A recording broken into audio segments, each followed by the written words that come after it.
يبدأ كل شيء في اليوم الذي يكتشف فيه بطلنا أن خطيبته التي أحبها بكل ما لديه لم تخنه فقط، بل تحولت أيضا إلى أخته غير الشقيقة، وأن حياته التي بناها معها طوال 3 سنوات لم تكن سوى كذبة ضخمة، ولهذا يقرر مغادرة تلك الحياة بالكامل حاملا معه ثروة هائلة تبلغ 20 مليارا، وكأنه يريد دفن ماضيه بالكامل خلفه. وقبل رحيله ينشر رسالة قصيرة على حسابه يخبر الجميع فيها أن خطيبته هربت مع أخيه وأنه أصبح أعزب من جديد، لكن المنشور ينتشر بسرعة ويتلقى بعده اتصالا غاضبا من صديقه الذي يصرخ في وجهه متهما إياه بالجنون، لأن أي امرأة في العالم كانت ستقع في حب رجل مثل ذلك الشخص الوسيم حتى هو نفسه لم يكن قادرا على تجاهل حضوره، بينما بطلنا سمح له بالخروج من حياته بهذه السهولة. وفي الوقت نفسه تدخل لورويان في حالة غضب حادة بمجرد معرفتها بأنه اختفى، فتأمر مساعدتها بالعثور عليه فورا، لكن الرد يأتي صادما حين تعلم أنه غادر البلاد بالفعل. عندها يحاول المحيطون بها تهدئتها، ويخبرها أحدهم أنها استعادت أخيرا حبها الأول، ذلك الرجل الذي يشبه الذئب البري المتكبر والذي لا يحترم أحدا، لكنه يتحول معها إلى شخص حنون ووقائي بشكل غريب، حتى إن إحدى الفتيات تعترف بأن الطريقة التي يعاملها بها تجعل قلبها يشعر بشيء غريب، ثم تسألها مباشرة متى ستتزوجانه. وفي تلك اللحظة يتجمد بطلنا خلف باب القاعة بعدما يسمع السؤال، ويبدأ قلبه بالخفقان بعنف وهو ينتظر جوابا يمنحه أي أمل بسيط، لكن لورويان تحطمه بالكامل حين ترد بلا مبالاة متسائلة من يكون ذلك الشخص أصلا، لتتحول كلماتها الأربع إلى طعنات قاتلة تخترق قلبه دفعة واحدة. ويزداد الوضع سوءا عندما يعترف أحد الموجودين بدهشة أنها ما زالت تفكر بحبها الأول بعد 3 سنوات. وهنا يشعر بطلنا وكأن شيئا انفجر داخل رأسه،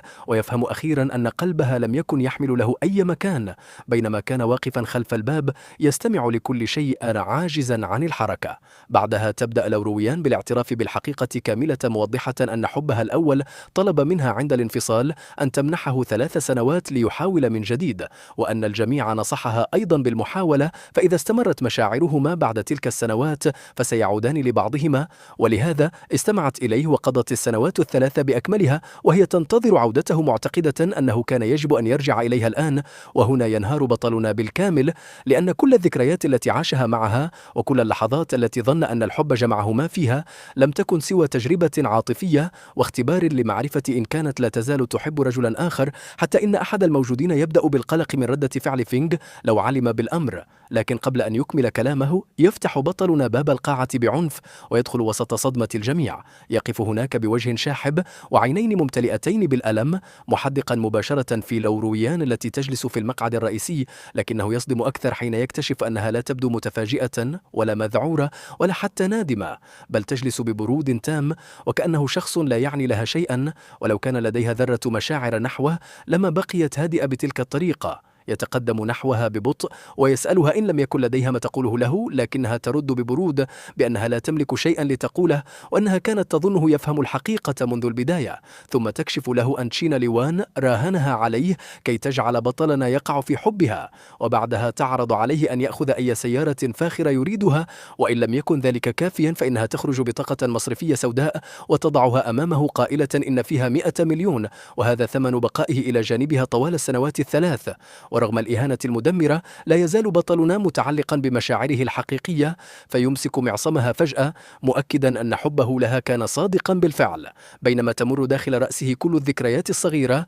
التي عاشها معها خلال السنوات الماضية. لكن لورويان تكتفي بهز رأسها ثم تخرج هاتفها وتريه رسالة جديدة مكتوبا فيها بوضوح أن الشخص الآخر حاول الابتعاد عنها 3 سنوات كاملة، لكنه ما زال يحبها ويريد العودة إليها. وفي تلك اللحظة يشعر بطلنا بأن عالمه قد انهار نهائيا، بينما تنظر لورويان إلى الرسالة ثم تبعد أصابعه عن معصمها وتخبره بصراحة أنها لا تحمل أي مشاعر تجاهه. بعدها تغادر القاعة دون أي ندم وبخطوات سريعة، تاركة خلفها رجلا محطما يدرك أخيرا أنه الوحيد الذي عاش تلك السنوات بصدق، بينما كانت هي تمثل طوال الوقت داخل مسرحية صنعتها بنفسها. ويبقى واقفا يحدق في يديه الفارغتين قبل أن ينفجر غضبا ويحطم زجاجة نبيذ باهظة الثمن على الأرض، فينتشر صوت التحطم داخل القاعة ويعم الصمت المكان بالكامل، لأن لا أحد يجرؤ على الاقتراب منه أو محاولة إيقافه. بعد ذلك يغادر النادي والهواء البارد يضرب وجهه المتجمد كالحجر،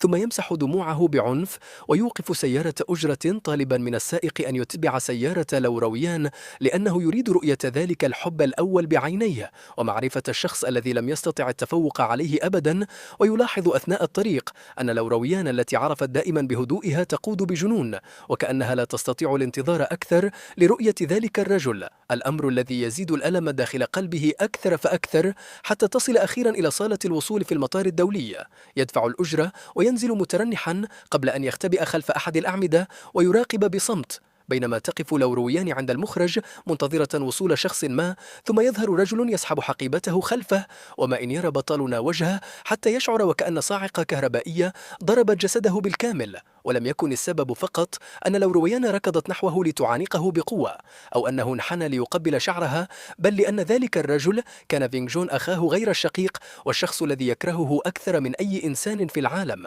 والذي لم يكن يريد أن تجمعه به أي علاقة أبدا. ومن هنا تتحول القصة إلى شيء أكثر ظلاما، إذ يتذكر بطلنا كيف توفيت والدته في حادث سيارة، وبعد 6 أشهر فقط عاد والده إلى المنزل مصطحبا امرأة أخرى معها طفل في 3 من عمره، وكان ذلك الطفل هو فينغ جون نفسه. بينما حاول والده تبرير الأمر مدعيا أن تلك المرأة كانت، يكتشف بطلنا بعد ذلك الحقيقة الأكثر قسوة في حياته حين يعلم أن والده لم يتزوج تلك المرأة صدفة، بل لأنها كانت حبه الأول الحقيقي، وأن فينغ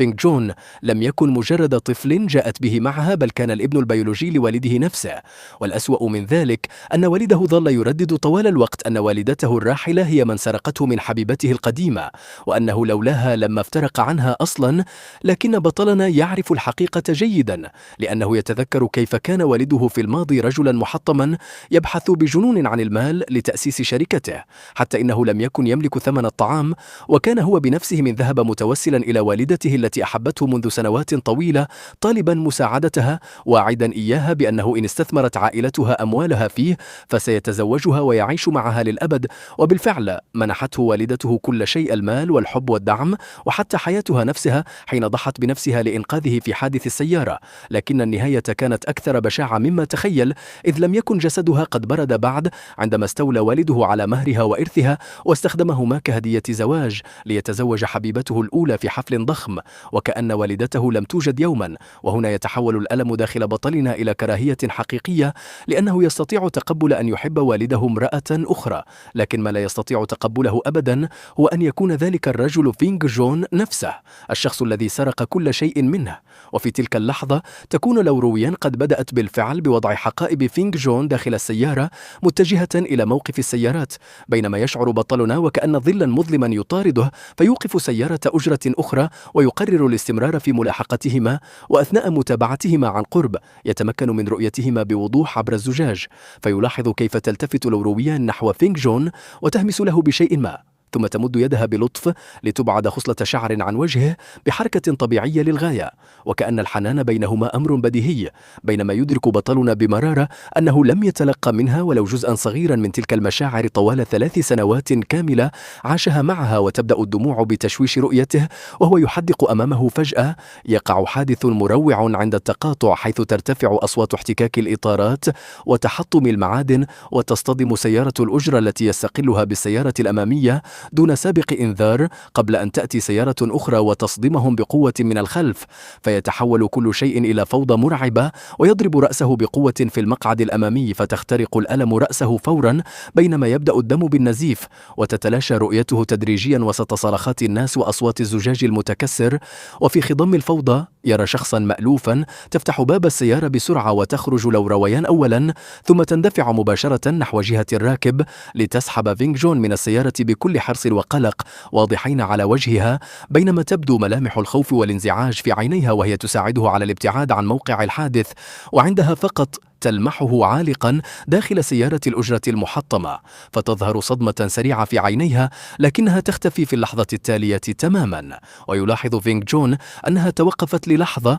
فيسألها إن كان هناك شخص قد أصيب بشدة داخل سيارة الأجرة، وبعد بضع ثوان من الصمت تدير لورو ويان وجهها بعيدا وتجيبه ببرود بأنه لا شيء مهم، ثم تواصل السير معه مبتعدة عن الحادث دون أن تلتفت إلى بطلنا ولو لمرة واحدة. وعندما يستعيد وعيه يجد نفسه داخل المستشفى وذراعه موصولة بمحلول طبي، بينما تقف ممرضة بجانبه تخبره أنه يجب أن يبقى تحت المراقبة وأن عليهما التواصل مع عائلته، كما تطلب منه دفع تكاليف العلاج، لكنه يبقى صامتا بوجه خال من أي تعبير حتى تضطر الممرضة إلى مناداته مرة أخرى. وفجأة يسمع صوتا مألوفا يأتي من باب الغرفة يخبر الممرضة أن تكاليف العلاج قد دفعت بالفعل، فيلتفت بسرعة ليجد لورو ويان واقفة هناك، فتنسحب الممرضة بهدوء تاركة الغرفة لهما. تدخل لورو ويان ببطء وتحدق في ضماداته، ثم تمد يدها نحوه وكأنها تريد لمسه، لكنه يدير وجهه بعيدا فورا ويسألها بسخرية إن كانت رئيسة مشغولة مثلها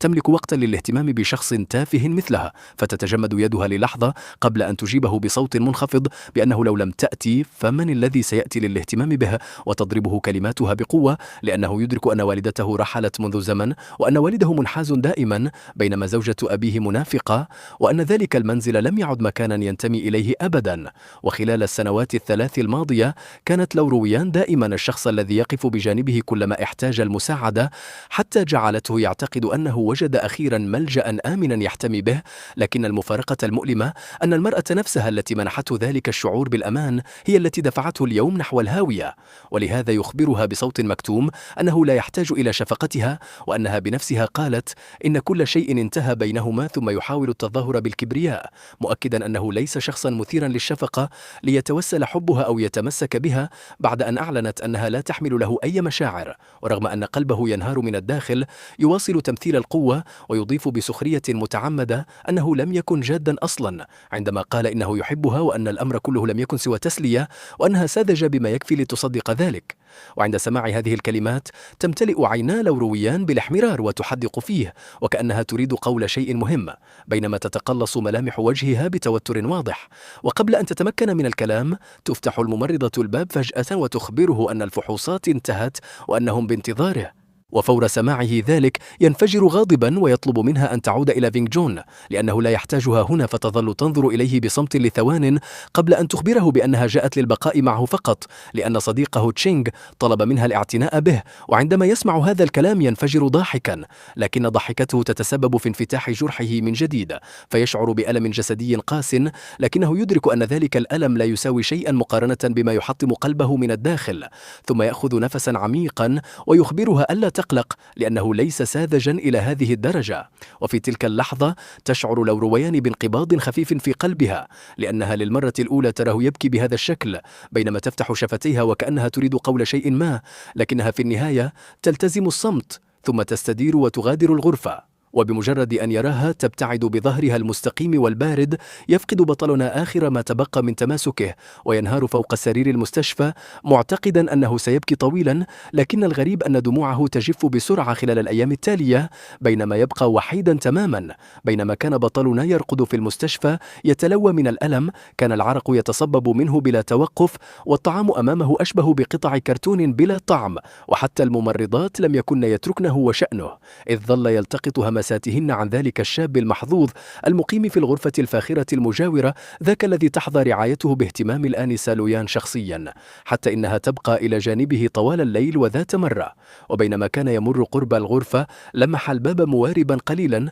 لتقع عيناه على مشهد لن ينساه ما حيي. لويان تجلس قرب السرير بهدوء بينما تقشر تفاحة لذلك الرجل بكل عناية، لحظة حفرت نفسها في ذاكرته وكأنها وسمت بالنار. ومع اشتداد الألم حتى غرق كل شيء في الظلام يصل بطلنا إلى قناعة مريرة أعظم قوة لا تكمن في القدرة على الحب فقط، بل في القدرة على التخلي والرحيل أيضا. لذلك وما إن يغادر المستشفى حتى يتوجه فورا لاستخراج تأشيرة سفر، فقد وصل إلى مرحلة لم يعد يحتمل فيها البقاء في تلك المدينة ولو للحظة إضافية. وبعد حصوله على التأشيرة يعود إلى المنزل، لكنه يفاجأ فور دخوله بزوجة أبيه المتأنقة كعادتها، وهي تستقبله بسيلها المعتاد من التوبيخ، متسائلة بسخرية إن كان ما يزال يتذكر طريق العودة إلى البيت. عندها يفقد بطلنا صبره تماما، فيلتقط المزهرية الكبيرة الموضوعة عند المدخل ويحطمها بعنف على الأرض لتتناثر الشظايا في كل مكان، بينما تتراجع المرأة مذعورة،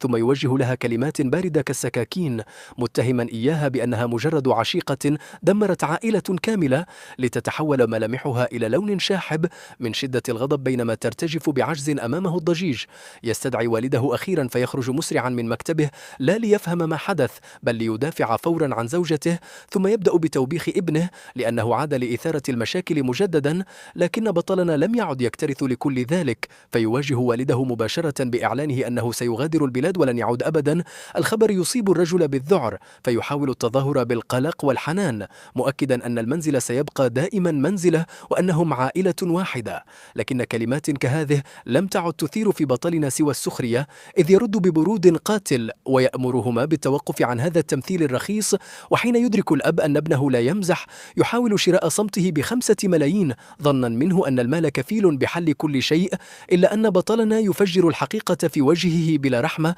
مذكرا إياه بأن كل ما يملكه اليوم بني بأموال والدته ومهرها، بل وحتى حياته نفسها أنقذت بتلك الأموال. ثم يسحق كرامته أكثر عندما يتهمه باستخدام ثروة والدته للإنفاق على عشيقته وابنها غير الشرعي. الكلمات تصيب الرجل مباشرة، فيغرق وجهه بالخزي والغضب، لكنه رغم ذلك يسأل عن المبلغ الذي يريده ابنه فعلا. وهنا يكشف بطلنا أنه جاء مستعدا بالكامل، إذ يخرج وثائق الأسهم ويبدأ بقراءة الأرقام والأسماء واحدة تلو الأخرى، مطالبا بما يعادل نصف الشركة. الأب يصرخ مصدوما معتبرا أن ابنه فقد عقله، لكن بطلنا يرد بلا مبالاة، موضحا أن الرفض خيار متاح طبعا، قبل أن يفاجئ الجميع بادعاء أخطر، إذ يخبرهم بأنه زرع متفجرات حول الفيلا كلها، وأن أمامهم خيارين لا ثالث لهما، إما توقيع الأوراق أو الموت جماعيا داخل المنزل. الرعب يسيطر على الرجل فورا، فيصبح شاحب الوجه ويتسارع تنفسه بينما يحاول معرفة إن كان ابنه جادا أم لا.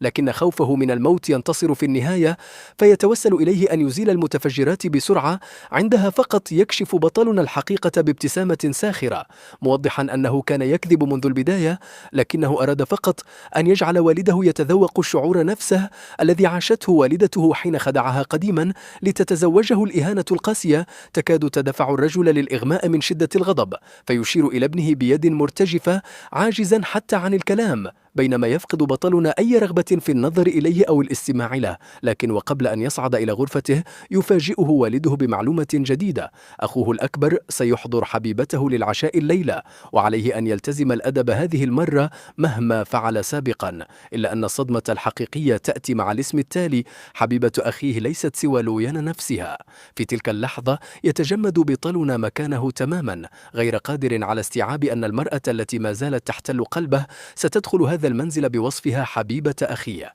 وما هي إلا لحظات حتى يفتح الباب ويدخل فينغ جون ممسكا بيد لويان بكل سعادة، بينما يهرع الأب وزوجته لاستقبالهما بحفاوة مبالغ فيها، يتوددان إلى لويان وكأنها كنز ثمين. لكن ما إن تقع عينا لويان على بطلنا حتى تختفي ابتسامتها فورا، إذ تدرك أخيرا أنه الأخ الأصغر لفينغ جون. وخلال العشاء يجلس الاثنان معا في جهة، بينما يجلس بطلنا وحيدا في الجهة المقابلة، غير قادر على فعل شيء سوى مراقبة لويان، وهي تعتني بأخيه بكل حب واهتمام. تقدم له الطعام وتهتم بأدق تفاصيله أمام عينيه مباشرة، ثم تسألها العائلة عن كيفية تعارفهما. فيبدأ فينغ جون بسرد قصة لطيفة عن هريرة علقت فوق شجرة، مدعيا أنه حاول إنقاذها لكنه فشل حتى جاءت لويان وساعدته. ومن هناك بدأت علاقتهما، لكن بطلنا بالكاد يتمالك نفسه من الضحك، لأنه يعرف الحقيقة أكثر من أي شخص آخر: فينغ جون لم يكن يوما محبا. للحيوانات، بل كان يكرهها منذ طفولته، حتى إنه قتل قط بيديه ذات مرة، والآن يقف بكل وقاحة متظاهرا بأنه منقذ للقطط الرحيم، بينما كانت تلك العائلة المزيفة تجلس حول المائدة وكأنها الصورة المثالية للانسجام، يضحكون ويتبادلون الأحاديث ويأكلون بسعادة مصطنعة. كان بطلنا يشعر بالاختناق أكثر مع كل ثانية تمر، فلم يعد قادرا على تحمل هذا العرض المنافق ولو للحظة إضافية، لذلك ينسحب بصمت نحو الحديقة محاولا الابتعاد عن تلك المسرحية السخيفة، لكن هدوءه لا يدوم طويلا، إذ يلحق به فينغ جون بعد دقائق متظاهرا باللطف وهو يسأله إن كان يستمتع بالهواء وحده، ثم يبدأ بكشف حقيقته القذرة تدريجيا، موضحا أنه يعرف تماما سبب تصرفاته، فالجميع في دائرتهم يدرك طبيعة العلاقة التي جمعته بلويان خلال السنوات الثلاث الماضية. في تلك اللحظة يتصلب جسد بطلنا قليلا، لكنه يرفض حتى الالتفات إليه، بينما يواصل فينغ جون حديثه بنبرة مليئة بالاحتقار، ساخرا من كون وجه جميل كهذا قد ضاع هباء، ثم يوجه له الضربة الأقصى، مؤكدا أن والدته خسرت أمام والدته وهو بدوره خسر أمامه أيضا، ولأن الاستفزاز وحده لا يكفيه، يضيف بازدراء أن بطلنا لم يكن يوما سوى عمل خيري منه، مجرد بديل مؤقت، والآن بعدما عاد الأصل الحقيقي حان وقت اختفاء النسخة المزيفة عندها فقط. يستدير بطلنا نحوه ببطء، لكن بدلا من الغضب أو الانكسار الذي كان الآخر ينتظره، لا يجد في عينيه سوى السخرية الباردة، ثم يطلق ضحكة خافتة قبل أن يبدأ بتحطيم غرور أخيه قطعة قطعة، يذكره أولا بأنه بعد كل تلك السنوات في الخارج يبدو أنه نسي حقيقة مهمة جدا، وهي أنه لم يكن ليتمكن أصلا من دخول هذا المنزل لولا والدته، ثم يصفه بالرجل البائس الذي يحتاج إلى الحيل والخدع حتى يحصل على امرأة، قبل أن يسأله باستهزاء كيف يجرؤ شخص مثله على الحديث عن الأعمال الخيرية، وبينما يقترب منه خطوة أخرى يوجه إليه الإهانة الأكثر قسوة، موضحا أن والدته لم تفعل سوى التقاط ما رفضته والدته الحقيقية، أما هو فلم يفعل سوى أخذ المرأة التي تخلى عنها بطلنا بنفسه، لذلك فهما متشابهان تماما، هو ووالدته كلاهما يلتقط بقايا الآخرين الكلمات، تضرب فينغ جون مباشرة فتتجمد ابتسامته ويتحول وجهه من الشحوب إلى الاخضرار من شدة الغضب، لكنه يرفض التراجع، فيسأل بمرارة إن كان يظن نفسه المنتصر فعلا، لكن بطلنا لا يمنحه أي فرصة لاستعادة توازنه، بل يكشف ببرود أنه لم يكن مهتما بلويان أصلا، وأنه لم يفعل سوى دال التسلية معها قبل أن يرميها جانبا، بينما يأتي أخوه الآن ليتباهى بها وكأنها كنز لا يقدر بثمن، وبعد أن ينهي كلماته القاتلة يستدير مغادرا وكأنه أنهى الأمر تماما، إلا أن صرخة مدوية تنفجر فجأة خلفه. فينغ جون كان قد ارتطم بحافة المقعد الحجري في الحديقة لينفجر الدم من جبينه فورا، وفي اللحظة نفسها تقريبا يندفع الجميع خارج المنزل، لويان ووالده وزوجة أبيه، ليجدوا فينغ جون ملقى على الأرض ممسكا بجبهته النازفة، ورغم حالته يبدأ فينغ جون فورا بلعب دور الضحية المثالية، متوسلا إليهم ألا يلوموا أخاه على ما حدث، أما زوجة أبيه فتندفع نحوه وهي تبكي وتحتضنه، غير قادرة على فهم كيف ما زال يحمي أخاه بعد كل ما فعله به. في المقابل يكاد الغضب يمزق والده تمزيقا، فيشير إلى بطلنا صارخا يسأله عما فعله بأخيه هذه المرة، لكن بطلنا يقف هناك بهدوء غريب، يراقب المشهد كاملا بعقل بارد تماما، متنقلا بنظره بين والده الغاضب والآخرين حتى تستقر عيناه أخيرا على لويان، وهناك فقط تأتي الضربة الحقيقية. لويان كانت منحنية فوق فينغ جون، تفحص جرحه بعناية شديدة، ثم ترفع رأسها وتنظر إلى بطلنا بنظرة مليئة بالكراهية الصريحة.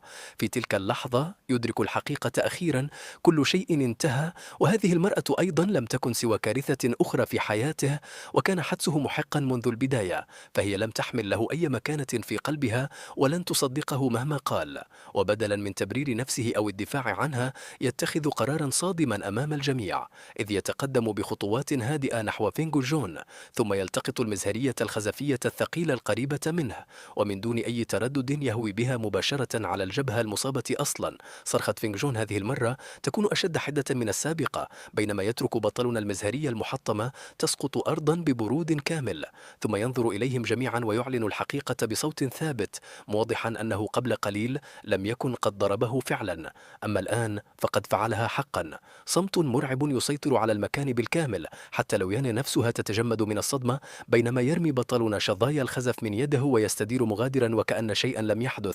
لكن قبل أن يبتعد يشعر بقبضة قوية تمسك معصمه فجأة. كانت لويان وجهها مظلم كعاصفة على وشك الانفجار، ثم تلتفت نحو والده وتطالبه ببرود أن يربي ابنه جيدا، مؤكدة أنه إن لم يفعل ذلك فالعواقب لن تكون بسيطة. عندها يتملك الرعب والده بالكامل، فهو يشعر بالشفقة على فينغ جون، لكنه يخشى نفوذ لويان أكثر من أي شيء آخر. لذلك ينحني بسرعة وهو يؤكد لها أنه سيعطي ابنه درسا لن ينساه، ثم يصرخ بالحراس طالبا منهم الإمساك بذلك الابن العاق ووضعه راكعا داخل قاعة الأسلاف. بطلنا يقاوم بعنف وهو يحدق في والده غير مصدق لما يحدث، لكن الرجل يرفض حتى النظر إليه، بل يواصل التودد إلى لويان ويسألها بنبرة متملقة إن كانت ترى تلك العقوبة كافية. لكن لويان بينما تسند فينغ جون النازف ترد ببرود قاس أن هذه العقوبة خفيفة جدا، ثم تذكر أنها رأت صوتا معلقا داخل المكتب وتتساءل إن كان مجرد زينة لا أكثر. وبعد أن تقول ذلك تغادر وهي تسند فينغ جون من دون أن تلتفت خلفها ولو لمرة واحدة. أما بطلنا فيبقى متجمدا مكانه وكأن صاعقة ضربته مباشرة، عاجزا عن استيعاب أن المرأة التي أحبها تطالب بنفسها بأن يجلد بالصوت والده لا يضيع الفرصة أبدا، بل يصرخ فورا بالحراس آمرا إياهم بتنفيذ 30 جلدة أولا، ثم إجباره على الركوع في قاعة الأسلاف مع منع أي شخص من السماح له بالنهوض دون إذنه. ورغم مقاومة بطلنا بكل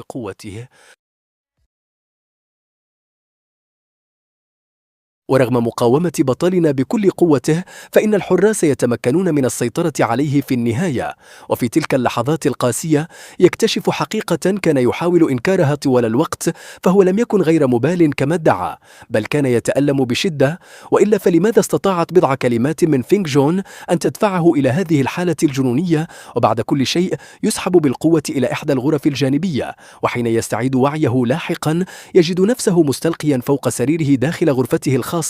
جسده بالكامل يؤلمه وكأنه سحق تحت الصخور، بينما تجلس تانغ جيانغ بصمت إلى جانبه تضع الدواء على جروحه ودموعها لا تتوقف عن الانهمار. وبصوت بالغ اللطف تسأله لماذا يعذب نفسه بهذا الشكل، لكنه يهز رأسه بصعوبة ويجيب بصوت ضعيف أنه إذا استسلم لتلك العائلة وخضع لهم فلن يتبقى له أي شيء في هذه الحياة. ثم وسط الألم يرسم على وجهه ابتسامة باهتة أشبه بالبكاء أكثر من كونها ابتسامة، مؤكدا أن ما حدث مجرد عقاب بسيط، وأنه هو أيضا رد الصاع لفينغ جون، لذلك لا يوجد ما يستحق الشفقة. وبينما يقول ذلك يخرج بطاقة مصرفية من تحت وسادته ثم يضعها بصعوبة في يد تانغ جيانغ طالبا منها أن تأخذها، لكنها ترفض فورا وهي تؤكد أنها لا تستطيع قبول ماله. عندها يجيبها بصوت خافت بأنه كان يستعد لهذا الأمر منذ وقت طويل، لأنه سيرحل إلى الخارج قريبا رغم حالته المزرية وإصاباته التي جعلته عاجزا عن مغادرة سريره. لم يتوقف بطلنا عن التفكير في الخادمة العجوز التي جاءت من قرية والدته، لذلك يقرر منحها بطاقة مليئة بالمال طالبا منها مغادرة هذا المكان قبل أن يلتهمها ظلم القصر، موضحا لها أن من يعيش هنا لن يعاملها برحمة، وأن هذا المال يكفيها لما تبقى من حياتها. فتغرق المرأة في البكاء غير قادرة على تمالك نفسها وتحاول الركوع أمامه، لكنه يمنعها فورا قبل أن يغير الموضوع بشكل مفاجئ، قائلا إنه يشتاق إلى حساء جذور اللوتس مع أضلاع اللحم الذي كانت تعده له، فتسارع لمسح دموعها وتركض نحو المطبخ، بينما يعود الصمت البارد ليملأ الغرفة من جديد. فيرفع بطلنا نظره نحو السقف المزخرف ويغلق عينيه ببطء، وكأن روحه نفسها بدأت تنهار خلال الأيام التالية. يبقى محبوسا داخل غرفته يتعافى بصعوبة، وبينما يتحمل الألم يبدأ بجمع كل ممتلكاته واضعا جانبا كل ما حصل عليه من لوروان، بعدما أدرك أخيرا أن المرأة لم تحبه يوما بل كانت فقط تشعر بأنها مدينة له بالمال. وحين يحسب قيمة تلك المقتنيات يكتشف أنها تتجاوز 100 مليون، فيشعر برغبة في التخلص منها كلها فورا، لكنه يتراجع بعدما تخطر بباله فكرة أخرى أكثر قسوة. لذلك يتصل بمالك نادي يوبي الذي اعتاد التردد عليه بعدما سمع عن إقامة مزاد خيري هناك، ويخبره أن لديه العديد من القطع الثمينة التي يرغب بعرضها في المزاد، فيأتيه الرد فورا مطالبا إياه بالحضور في تلك الليلة، لكن وكأن القدر يرفض تركه وشأنه، فما إن يصل إلى النادي حاملا الصناديق ويسلمها لمسؤولي المزاد حتى تظهر أمامه لوروان برفقة فينغون وهي تتشبث بذراعه بحميمية واضحة، بينما يلمع وجه فينغون فور رؤيته له، الأمر الذي يجعل بطلنا يشد قبضتيه تلقائيا قبل أن يجبر نفسه على التماسك، لأنه لا يريد تضييع خطته بسبب هذين الاثنين. بعد لحظات تخفت الأضواء ويصعد المذيع إلى المسرح معلنا بحماس عن فقرة تقبيل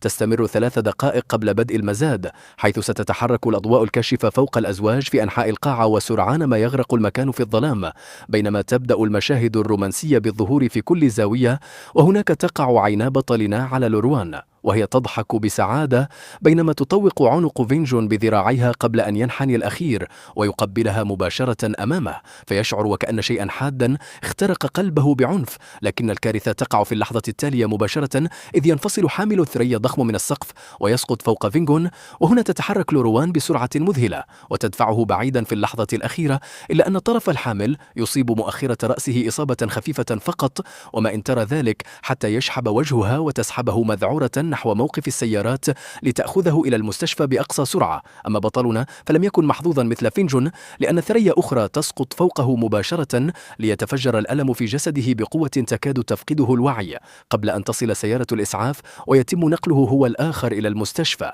ورغم أن الحادث انتهى بسرعة ولم يصب سوى عدد قليل من الأشخاص، إلا أن بطلنا يجد نفسه مجددا على سرير المستشفى بعدما كان أصلا يقضي فترة نقاهة قسرية في المنزل، لكن هذه المرة لا يجد الهدوء بانتظاره، لأن لوروان تدخل الغرفة بوجه قاتم ونظرات مرعبة وكأنها مستعدة لالتهامه حيا، ثم تبدأ بالصراخ متهمة إياه بأنها شاهدت تسجيلات المراقبة التي تثبت قيامه برشوة موظفي النادي لإرخاء حامل الثريا عمدا بهدف قتل فينغون. ينظر إليها ببرود ساخر متسائلا كيف يمكن لها أن تتهمه بهذا الشكل، بينما الشخص الوحيد الذي قد يكره فينغون فعلا ربما يكون هي نفسها، ثم يؤكد بوضوح أنه لم يفعل شيئا وأنها لا تملك الحق في اتهامه ظلما، لكن غضبها يزداد أكثر وتقرر تلقينه درسا بنفسها، لذلك تخرج هاتفها وتجري اتصالا مباشرا تأمر فيه رجالها باعتقال فينغ الابن الثاني لعائلة فينغ بتهمة الاعتداء المتعمد واحتجازه عدة أيام حتى يعود إلى رشده.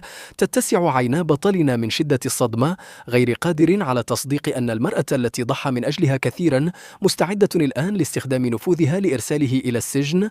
وبعد وقت قصير يدخل رجال بزي رسمي إلى الغرفة ومن دون أي اهتمام بإصاباته ينتزعونه بالقوة من السرير، وهناك يبدأ الجحيم الحقيقي، إذ تتحول الأيام التالية إلى كابوس مرعب بعدما يتعرض داخل الزنزانة لتعذيب وحشي، وكأن السجناء تلقوا أوامر خاصة بتحطيمه بالكامل لكمات وركلات وإهانات لا تنتهي حتى يخرج بعد عدة أيام بحالة يرثى لها وجسد مغطى بالجروح، بالكاد يستطيع الزحف به خارج ذلك المكان، لكن في اللحظة التي يغادر فيها ذلك الجحيم يتلقى رسالة على هاتفه تعيده إلى الواقع، لأن طلب تأشيرته قد تمت الموافقة عليه أخيرا، فيدرك فورا أن الوقت قد حان للرحيل بلا عودة. يستقل سيارة أجرة متجها إلى الفيلا بهدف أخذ أمتعته ثم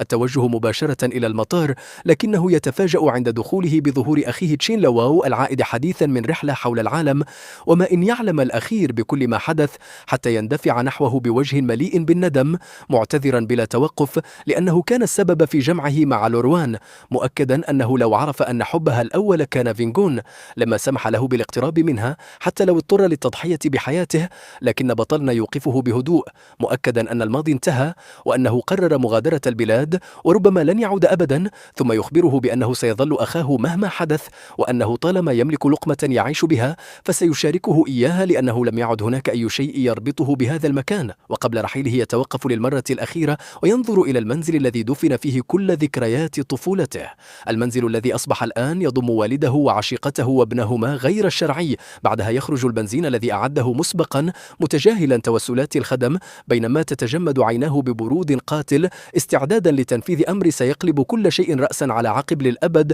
من دون أن ينطق بكلمة واحدة. يبدأ بطلنا بسكب البنزين في أنحاء المنزل وكأنه يقرر بنفسه دفن كل ذكرياته داخل هذا المكان، ثم يشعل عود الثقاب لتندلع النيران دفعة واحدة وتلتهم كل زاوية من الماضي الذي عاشه هناك، بينما يشتعل المنزل بالكامل خلفه، لكنه لا يلتفت أبدا بل يحمل حقيبته الأخيرة ويغادر، وكأن كل ما كان يربطه بهذا المكان قد احترق بالفعل. وخلال الطريق إلى المطار يحاول تشين لواو التخفيف عنه بأي طريقة ممكنة، فيواصل الحديث بلا توقف قائلا إنه سيمنحه كامل مجموعته من السيارات الفاخرة كتعويض عما حدث، لكن بطلنا يكتفي بهزة خفيفة من رأسه بينما يحدق عبر نافذة السيارة وكأن عقله غارق في مكان بعيد، ثم يطلق مزحة ساخرة قائلا إنه سواء اعتمد على موهبته أم لا، فبمجرد امتلاكه لهذا الوجه فإن العالم بأكمله سيقدم له أفضل ما لديه، وإن الوسيم فينج يستطيع الحصول على أي شيء يريده. وعند الوصول إلى المطار يندفع تشين لواو نحوه ويعانقه بقوة رافضا تركه بينما يواصل الاعتذار مرارا، لكن بطلنا يعرف جيدا أن هذا هو طبع أخيه، لذلك لا يلومه على شيء بل يربط على ظهره بهدوء قبل أن يبتعد متجها نحو بوابة التفتيش، ولوح له للمرة الأخيرة بينما ظل تشين واقفا يراقب اختفاءه داخل الممر الطويل. لا أحد يعلم كم من الوقت بقي هناك متجمدا في مكانه قبل أن يجمع شجاعته أخيرا ويتصل بلوروان، وبعد رنين طويل ترد الأخيرة بصوت بارد فيسارع لإخبارها أنه يعلم بحبها لفينجون، لكنه يذكرها أيضا بأنها بقيت مع فينج 3 سنوات كاملة وأن الرجل يغادر الآن وربما لن يعود أبدا، ثم يسألها بمرارة إن كانت عاجزة حتى عن القدوم لتوديعه. تسقط كلمات تشين كالصاعقة لتخيم لحظات من الصمت القاتل قبل أن تسأله لوروان بارتباك عمن يتحدث بالضبط، فيجيبها بسرعة أن فينج قد غادر بالفعل واستقل أول رحلة مغادرة، مؤكدا أنه أخبره بوضوح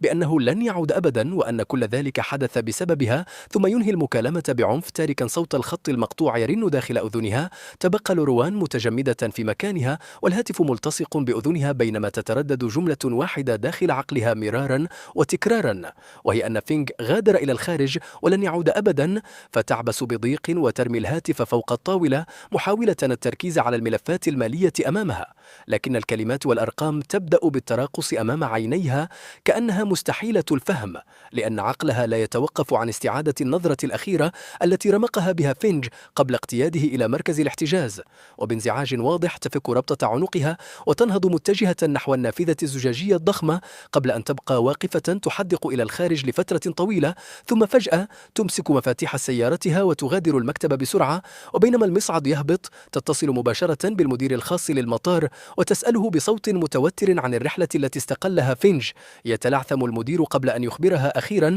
أن السيد فينج صعد على الرحلة 2108 المتجهة إلى باريس، وأن الطائرة أقلعت منذ 20 دقيقة فقط. وهنا تتوقف خطواتها فجأة بينما ترفع عينيها نحو شاشة الرحلات لتجد أمام اسم الرحلة 3 كلمات باردة مضيئة تقول بوضوح لقد غادرت. تقف لوروان وسط صالة المطار المزدحمة عاجزة عن الحركة بينما تختلط الإعلانات بلغات مختلفة داخل أذنيها، وكأن العالم كله يتحول إلى ضوضاء مبهمة. وفي تلك اللحظة يهتز هاتفها مجددا ليظهر اسم فينجون على الشاشة، فتأخذ نفسا عميقا وترد بصمت قبل أن يصلها صوته المتعب وهو يخبرها أن رأسه ما زال يؤلمه وأنه يشتاق إليها متسائلا إن كانت ما تزال مشغولة، وفي الماضي كانت لتترك كل شيء وتركض إليه فورا، لكن هذه المرة تكتفي بالنظر عبر النافذة نحو أضواء الطائرة التي اختفت داخل السماء المظلمة، ثم تبقى صامتة طويلا قبل أن تهمس أخيرا بأنها قادمة حالا. وعندما تصل إلى جناح المستشفى الفاخر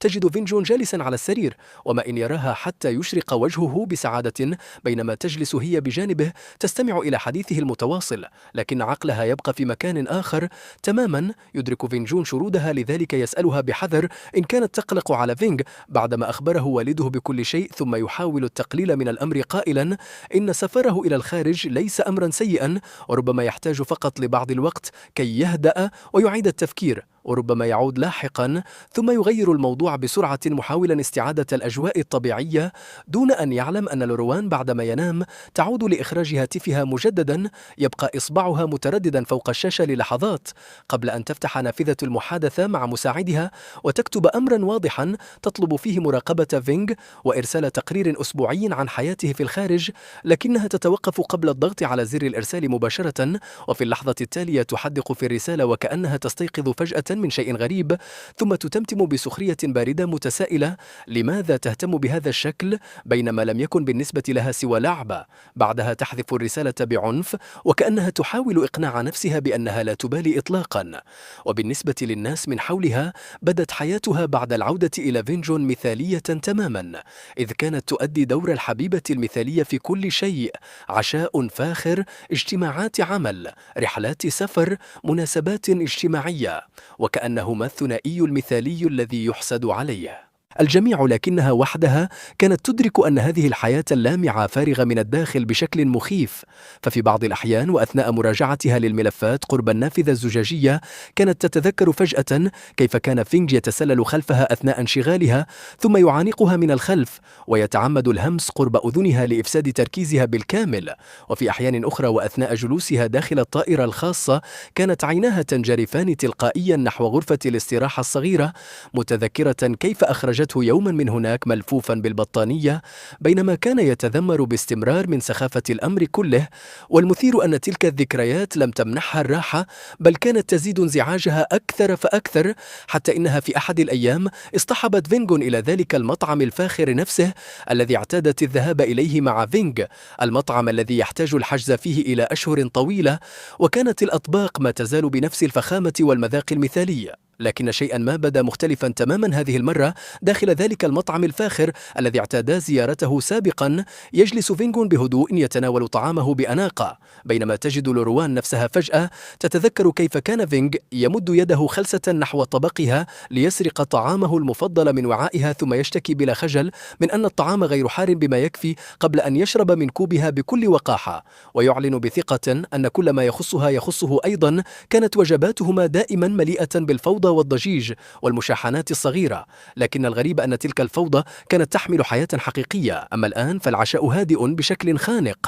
لدرجة أن صوت أدوات الطعام الخفيف يبدو كأنه ضوضاء ميتة تخنق الروح من الداخل. وفي تلك الليلة وكعادتها تنام لوروان في الجهة الداخلية من السرير، وبينما هي نصف غارقة في النوم تمتد يدها تلقائيا نحو الجانب الآخر، لكنها تتجمد فجأة لأن كل شيء يبدو خاطئا. الجسد الذي تلمسه ليس هو نفسه، والحرارة مختلفة والرائحة مختلفة ولا وجود لذلك. الإحساس المليء بالحيوية والاندفاع الذي كان يملأ المكان دائما، حتى صوت التنفس الهادئ يبدو غريبا عليها لأن فينغ لم يكن ينام بهدوء يوما، بل كان دائم التقلب، يسحب الغطاء دون وعي ثم يلتصق بها ككائن صغير يبحث عن الدفء. وفجأة تفتح لوروان عينيها بعصبية شديدة وكأن شيئا يضغط على صدرها بقوة، فتنهض من السرير مباشرة، وبينما ينظر إليها فينغون بحيرة تخبره ببرود أنها تذكرت وجود مستندات عاجلة تحتاج إلى مراجعتها، ثم تتجه فورا إلى المكتب وتغلق الباب خلفها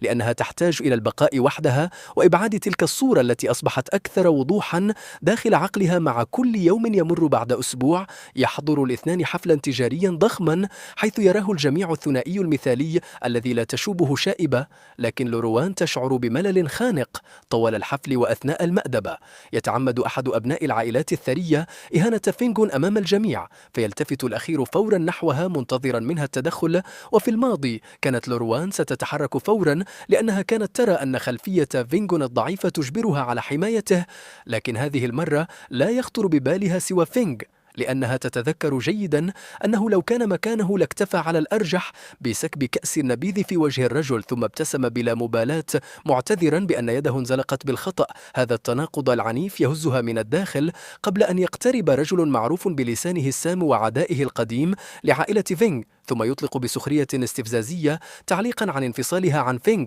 ويضيف أنه سمع بأن الرجل يستمتع بحياته في الخارج وأنه كان يتمنى تجربة اللعب معه هو أيضا. لكن قبل أن ينهي جملته تنفجر لوروان فجأة وتصفعه بقوة أمام الجميع ليسقط الرجل أرضا من شدة الضربة، بينما تنظر إليه ببرود مرعب وتسأله من يظن نفسه حتى يتحدث عن فينغ بهذه الطريقة، ثم تمسح القاعة بنظرة حادة مطلقة تحذيرا واضحا للجميع بأن يراقبوا كلماتهم. بعدها تمسك يد فينغون وتغادر من دون أن تلتفت للخلف. كانت تلك أول مرة تفقد فيها لوروان أعصابها علنا، والسبب الوحيد وراء ذلك كان مجرد سماع اسم فينغ. وخلال طريق العودة يخيم الصمت الثقيل داخل السيارة، بينما يبدو فينغون متوترا وخائفا قبل أن يتحدث بحذر شديد قائلا إن والدته اتصلت مجددا لتسأل متى سيبدأان التفكير بالزواج، لكن لوروان ترد ببرود أن الشركة تمر بمرحلة حساسة بسبب عدة صفقات دولية، وأنها مشغولة حاليا ويمكن الحديث عن الأمر لاحقا. وفي تلك الليلة تجلس وحدها داخل مكتبها المظلم، ثم تفتح ألبوما مشفرا على هاتفها لا يحتوي سوى على مقطع فيديو واحد فقط يظهر فيه فينغ فوق المسرح بعدما أجبره الجميع على الغناء. ورغم أنه كان يغني بشكل كارثي وخارج اللحن تماما، إلا أنه بدا حرا وسعيدا بطريقة لا يمكن وصفها حتى لوروان نفسها. لا تتذكر متى احتفظت بهذا الفيديو، لكنها تجد نفسها تحدق طويلا في وجهه المشرق على الشاشة، ثم تقارن ذلك الوجه بحياتها الحالية الباردة والراكدة، فتشعر وكأن يدا غير مرئية تعصر قلبها بقوة، بينما ينتشر ألم خانق داخل صدرها. تغلق الفيديو بسرعة وتقلب الهاتف على الطاولة، ثم تبدأ أنفاسها بالتسارع وكأن مجرد رؤيته أصبح كافيا لتحطيم توازنها بالكامل. ويمر الوقت بسرعة هائلة حتى تنقضي 3 سنوات كاملة. وفي مطار بكين الدولي تعود لوروان من رحلة عمل مهمة تتعلق بمشروع تعاون عالمي ضخم، بينما يرافقها فينغون باعتباره خطيبها، ويسلكان الممر الخاص بكبار الشخصيات لتجنب الزحام. لكن ما إن يخرجان حتى تضربهما موجة هائلة من الصراخ والضجيج صالة الوصول بأكملها، مكتظة بالشباب والفتيات الذين يهتفون باسم واحد بصوت يكاد يهز سقف المطار بأكمله: فينغ شياو، فينغ شياو. حتى المسافرون العاديون يتوقفون بدهشة متسائلين عن هوية هذا الشخص، قبل أن يشرح آخرون أنه موسيقي حديث ظهر قبل 3 سنوات فقط، وتمكن من حصد جائزة أفضل ممثل في مهرجان عالمي كبير. وفور سماع الاسم تتجمد خطوات لوروان تماما، ثم تستدير ببطء نحو اتجاه الحشود لتقع عيناها على ملصق ضخم معلق فوق أحد الأعمدة العملاقة. وهناك ترى صورة فينغ متألقا فوق الإعلان كالنجم الحقيقي. وفي تلك اللحظة يختفي كل شيء من حولها، فلا تعود تسمع الأصوات ولا ترى الزحام، وكأن العالم كله توقف ولم يبق أمامها سوى تلك الصورة اللامعة التي تخطف الأنفاس. وفي الوقت نفسه يلاحظ فينغون الإعلان أيضا، فيمسك يدها غريزيا ويحاول التقليل من الأمر، ساخرا من أن فينغ هرب إلى الخارج ليدخل عالم المشاهير، وكأنه مجرد شخص تافه يبحث عن الشهرة. لكن لوروان لا تبدو وكأنها تسمعه أصلا، لأنها خلال السنوات ال3 الماضية ورغم أنها لم تبحث عنه بنفسها كانت أخباره تصل إليها باستمرار دون أن تتمكن من إيقاف ذلك. أبدا كان بطلنا يعلم جيدا أن ذلك الرجل قد وصل إلى القمة منذ بداياته الأولى، فجميع أفلامه كانت تحقق نجاحا كاسحا وتحصد إشادة النقاد في كل مكان، كما أن الجوائز المرموقة كانت تتدفق نحوه باستمرار. بل إن الأمر وصل إلى درجة أن مساعده الشخصي كان يشتري سرا تذاكر جميع أفلام بطلنا وملصقاته ومنتجاته التذكارية، ثم يخفيها بعناية داخل أكثر أدراج مكتبه سرية. وفي تلك اللحظة بينما كانت الحشود تتدفق داخل المطار بلا توقف، يخترق الرجل الجميع بنظرة واحدة فقط. يخرج بطلنا من ممر كبار الشخصيات محاطا بالحراس والمساعدين، وما إن تقع عينا البطلة عليه حتى تتجمد في مكانها، فحتى الصور لم تكن قادرة على إظهار نصف الهيبة التي يمتلكها في الواقع. لكن الصدمة الحقيقية تبدأ عندما تشق امرأة طريقها وسط الحشود وهي تحمل باقة ضخمة من الورود الحمراء، قبل أن تتجه مباشرة نحو بطلنا بابتسامة واثقة. وهنا تدرك البطلة أن تلك المرأة ليست سوى وريثة عائلة شينغ الشهيرة، وبكل طبيعية تتولى الفتاة حمل أمتعة بطلنا بدلا عنه، ثم تقترب لتهمس له بشيء في أذنه لينفجر بعدها ضاحكا دون أي تحفظ. وفي اللحظة نفسها تشعر البطلة وكأن الهواء من حولها قد تجمد تماما، بينما يقف فينغ زين بجانبها مرتجفا من شدة التوتر. وبمحض الصدفة تتوقف سيارة بطلنا الفاخرة بجانب سيارة البطل البطلة مباشرة. تفتح وريثة عائلة شينغ الباب له بكل احترام،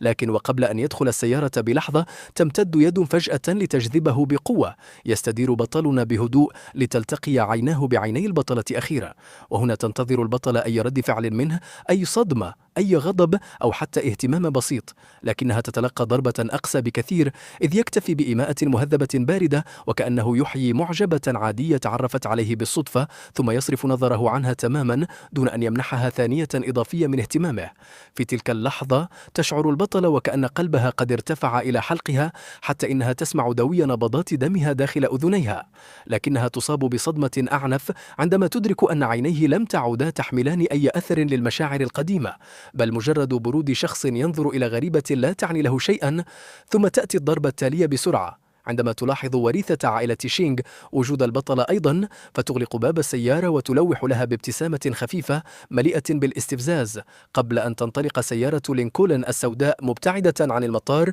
تاركة البطلة متجمدة في مكانها. ورغم أن فينغزن ظل يناديها مرارا، فإنها لم تسمع شيئا على الإطلاق، لأن جملة واحدة فقط كانت تتردد داخل عقلها بلا توقف: لقد رآني لكنه تجاهلني تماما. وبمجرد عودتها إلى جناح الفندق تنهار البطلة فوق الأريكة وهي عاجزة عن النوم طوال الليل، فكلما أغلقت عينيها عادت إليها نظرة بطلنا الباردة وضحكاته مع وريثة عائلة شينغ، وتلك الابتسامة المستفزة الأخيرة، وكل تفصيل من تلك الليلة كان يغرس نفسه داخلها كإبرة مسمومة. وبعد ساعات طويلة من العذاب تدرك أخيرا حقيقة لم ترغب في الاعتراف بها أبدا، فهي لا تستطيع تحمل رؤيته ينظر إليها بتلك البرودة، ولا تستطيع أكثر رؤية امرأة أخرى تقف بجانبه، وكلما فكرت أكثر ازداد اضطرابها، فتنهض فجأة وتتجه نحو المشروبات، ثم تسكب كأسا كبيرا من الشراب القوي وتفرغه دفعة واحدة، قبل أن تمسك هاتفها وتتصل بمساعدها فورا تأمره بجمع كل المعلومات المتعلقة ببطلنا وبوريثة عائلة شينغ، بما في ذلك عنوانه التفصيلي في جينغبي وجدول أعماله للأسبوع القادم وكل ما فعلته تلك المرأة خلال السنوات الثلاث الماضية، بالإضافة إلى طبيعة علاقتها الحقيقية به، ثم تطلب تقريرا كاملا بأسرع وقت ممكن. بعدها تبدأ بالسير ذهابا وإيابا داخل الغرفة، إذ تتحول كل دقيقة انتظار بالنسبة لها إلى عذاب حقيقي. وبعد ساعات طويلة يصل التقرير أخيرا، تكشف أمامها جميع تفاصيل حياة بطلنا، عنوانه، جدول أعماله وتحركاته بالكامل، ومع كل معلومة تقرأها يزداد اختناقها أكثر، فتكتشف أن وريثة عائلة شينغ لم تكن مجرد صديقة عادية، بل امرأة قوية تنتمي إلى عائلة شديدة النفوذ، كما أنها تملك قدرات استثنائية بنفسها. وبعد سفر بطلنا إلى الخارج قبل 3 سنوات، قامت بتحويل جزء ضخم من أعمال عائلتها نحو مجال السينما والأزياء فقط لتبقى بجانبه. وخلال تلك السنوات الثلاث بقيت ملازمة له تقريبا وكأنها حاميته الشخصية، حتى إن الجميع أصبحوا يعتبرونهما ثنائيا مثاليا، بينما استمرت الشائعات حول طبيعة علاقتهما الحقيقية بالانتشار بلا توقف. وهنا تفقد البطلة أعصابها تماما، مقتنعة بأنه لا وجود لما يسمى صداقة بريئة بين رجل وامرأة، بل وتبدأ للمرة الأولى بالشعور بغيرة حقيقية وكراهية واضحة تجاه وريثة عائلة شينغ. وفي تلك اللحظة تدرك أيضا أنها تريد مواجهة بطلنا بنفسها مهما كلف الأمر، وأنها لن تهدأ قبل أن تسمع منه الحقيقة مباشرة. ولحسن حظها تحصل على فرصتها بعد أسبوع واحد فقط، عندما يعلم مساعدها أن بطلنا سيحضر الحفل الختامي لإحدى العلامات العالمية الفاخرة، فتستخدم نفوذها فورا للحصول على دعوة والدخول إلى الحفل. تقام المناسبة داخل قصر تاريخي فاخر، وما إن تدخل البطلة حتى تقع عيناها عليه مباشرة، هناك يقف بطلنا وسط كبار المنتجين والمخرجين العالميين، يتنقل بين الفرنسية والإنجليزية بكل سلاسة، وكأنه ينتمي إلى هذا العالم منذ ولادته. فتبقى تراقبه بصمت من الجهة الأخرى للحشد، وهي تمسك كأس نبيذ بيدها، منتظرة اللحظة المناسبة للاختلاء به. وبعد فترة طويلة من الحديث مع الحضور، ينسحب أخيرا نحو شرفة الحديقة ليستريح قليلا بعيدا عن الضوضاء، فتقرر البطلة أن هذه فرصتها المثالية، وتتجه خلفه مباشرة، تقف خلفه بينما هو وبعد فترة طويلة من الحديث مع الحضور ينسحب أخيرا نحو شرفة الحديقة ليستريح قليلا بعيدا عن الضوضاء، فتقرر البطلة أن هذه فرصتها المثالية وتتجه خلفه مباشرة. تقف خلفه بينما هو يستند إلى الدرابزين ناظرا نحو البحيرة الهادئة تحت هواء الليل البارد، ثم تأخذ نفسا عميقا محاولة السيطرة على العاصفة داخل قلبها، لكن وكما هو متوقع منها تخرج كلماتها الأولى بنبرة متعجرفة مباشرة: ما الذي بينك وبين شينغشين؟ أما بطلنا فلا يبدو متفاجئا من ظهورها أصلا، بل إنه لا يكلف نفسه حتى عناء الالتفات إليها قبل أن يرد ببرود قاتل: يلها من مفاجأة هذه الرئيسة ليو بنفسها، لقد مر وقت طويل فعلا، لكن أخبريني ما الذي يجعلك تعتقدين أن من حقي أن أشرح لك مع من أكون أو ماذا أفعل، رافضا تماما أن يسمح لأي شخص بالتدخل في حياته؟ يرد بطلنا ببرود مؤكدا أنه لا يدين لأحد بأي تفسير حول أفعاله، لكن تلك المرأة لا تتراجع بل تقترب مباشرة وتمسك بذراعه، ثم تبدأ بتوبيخه بحدة قائلة: إن السنوات الثلاث التي قضاها في الخارج جعلته يفقد حكمته وقدرته على التمييز. وبعدها تنتقل فورا لمهاجمة شينشينزي مؤكدة أنها فتاة لعوبة ولا يمكنها أن تقدم له أي فائدة حقيقية. عند سماعه هذا الكلام يستدير بطلنا ببطء وينظر إليها من رأسها حتى قدميها بنظرة باردة قبل أن يرد بصوت منخفض مليء بالسخرية، موضحا أنه هو نفسه كان معروفا داخل دائرة العاصمة كشخص لعوب،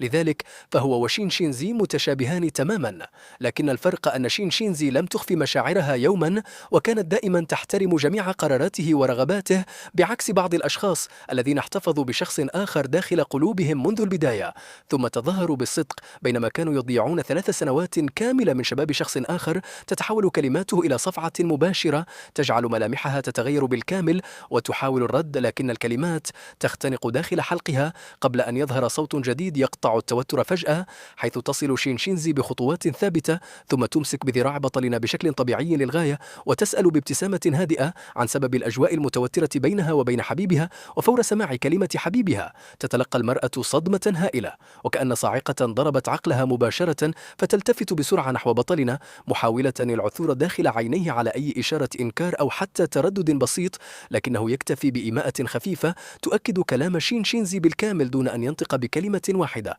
بعدها يركز بطلنا نظره بالكامل على شينشينزي متجاهلا المرأة الأخرى تماما، بينما تلاحظ شينشينزي كل تعابير وجهها فتبدأ بالسخرية بلطف قاتل، موضحة أنها سمعت عن العلاقة الصغيرة التي جمعت الرئيس لو مع فينغ تشاو، لكنها أصبحت من الماضي الآن، ثم تؤكد أن بطلنا يعاملها بشكل ممتاز، لذلك لا داعي لأي قلق، لكنها لا تتوقف عند هذا الحد بل توجه ضربة أخرى متعمدة عندما تنظر إلى الفراغ خلف المرأة وتسألها بسخرية عن سبب عدم إحضار السيد فينغ جون معها هذه المرة، وهل تخجل من ذكره خارج المنزل، ثم تمسك يد بطلنا وتسحبه بعيدا دون أن تمنحها أي فرصة للرد. تبقى المرأة متجمدة في مكانها تشاهد الرجل الذي أحبته يغادر مع امرأة أخرى، بينما تنقبض يدها المعلقة بجانبها ببطء، وقد بدأت للمرة الأولى تفهم الألم الحقيقي لشخص يتم دفعه بعيدا بلا رحمة. بعد انتهاء الحفل تعود المرأة بحالة نفسية قاتمة للغاية،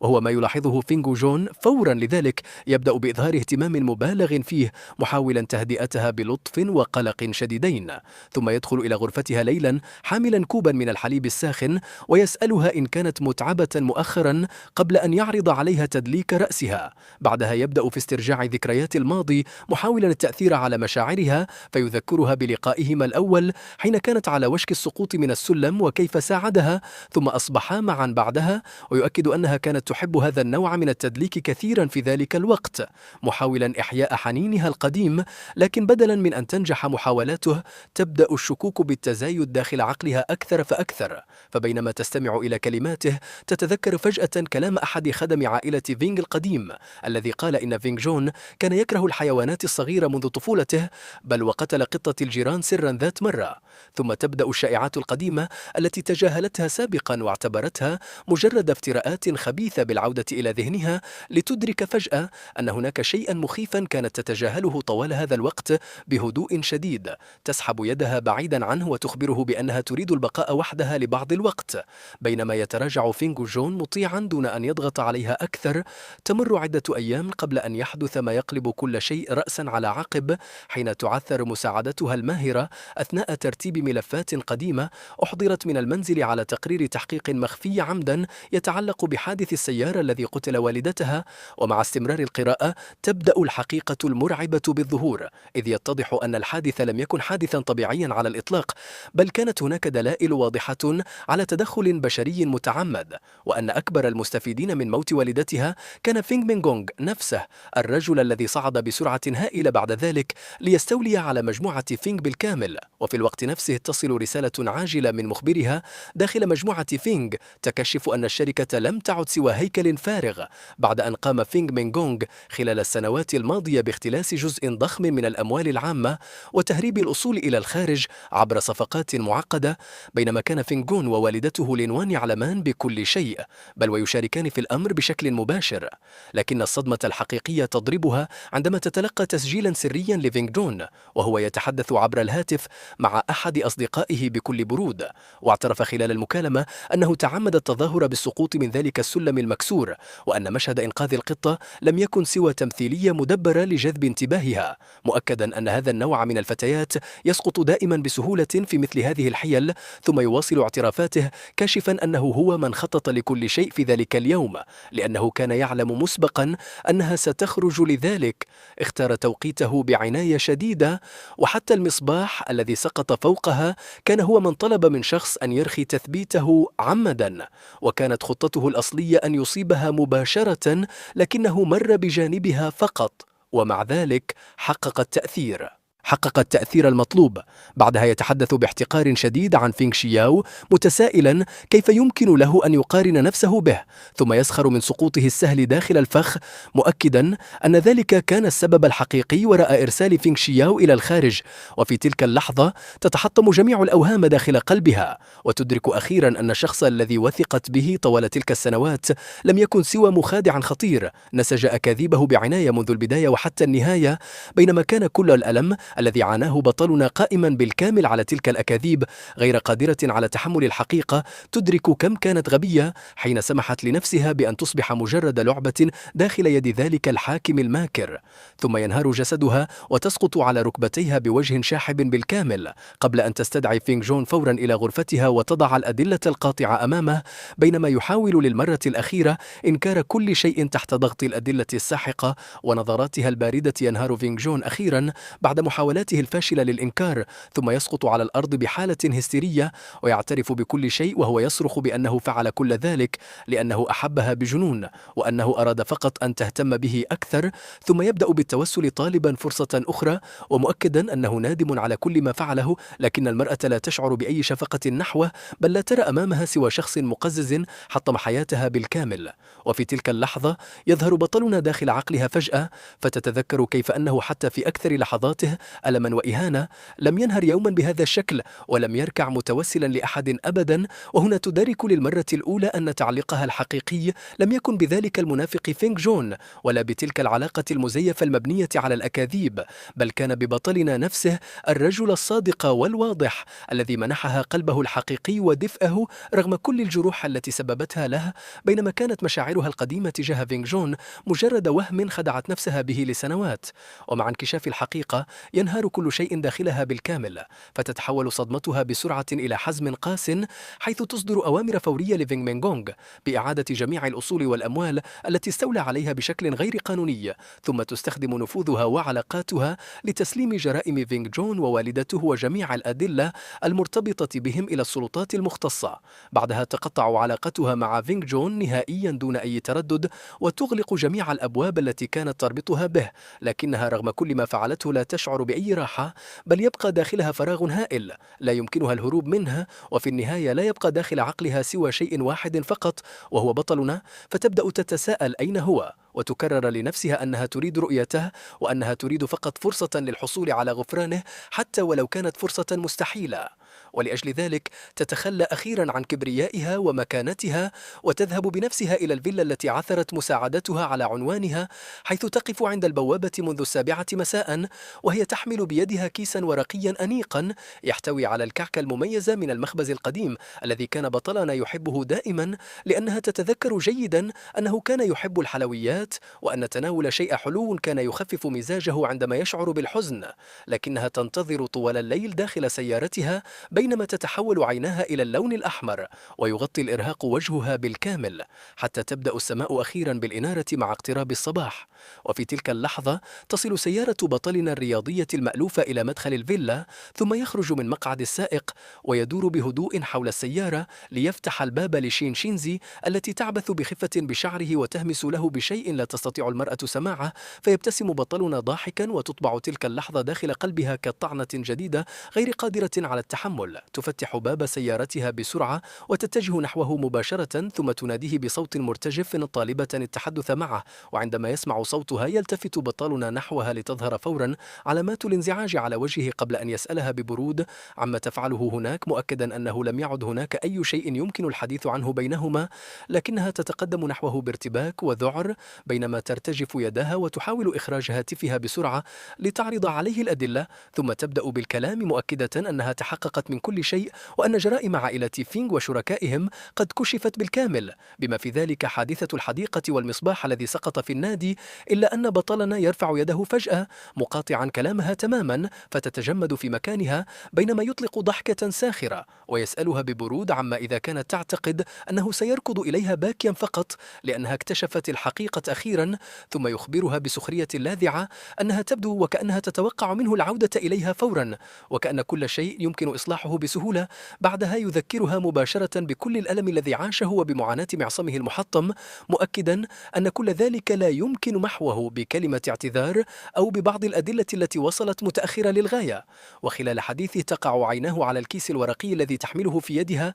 فيسخر منها متسائلا إن كانت ما تزال تتذكر حبه لحلويات ذلك المكان، قبل أن يرفع رأسه وينظر إلى وجهها الشاحب ويخبرها بهدوء قاس أنه توقف عن حب الحلويات منذ زمن طويل، لأن الأحلام الجميلة أصبحت بالنسبة له خانقة ومؤلمة أكثر من اللازم. وبعد أن ينهي كلامه لا يمنحها حتى نظرة إضافية بل يستدير ببساطة ويدخل إلى الفيلا مع شينشينزي بينما يغلق الباب الخشبي الثقيل خلفه، قاطعا آخر رابط بينهما. تبقى المرأة واقفة في مكانها لفترة طويلة دون حراك، بينما يصبح الكيس الورقي الذي تحمله أثقل من قدرتها على التحمل وكأنه يحمل كل ندمها المتأخر. وفي الداخل يسند بطلنا ظهره إلى الباب البارد ثم ينزلق ببطء حتى يجلس على الأرض معترفا داخل نفسه بأنه ما يزال يشعر بالألم وأن هناك وجعا خافتا داخل صدره، لكنه يشعر في الوقت نفسه براحة هائلة وإرهاق عميق بعدما أدرك أخيرا أن الرحيل لم يكن مستحيلا كما تخيل دائما.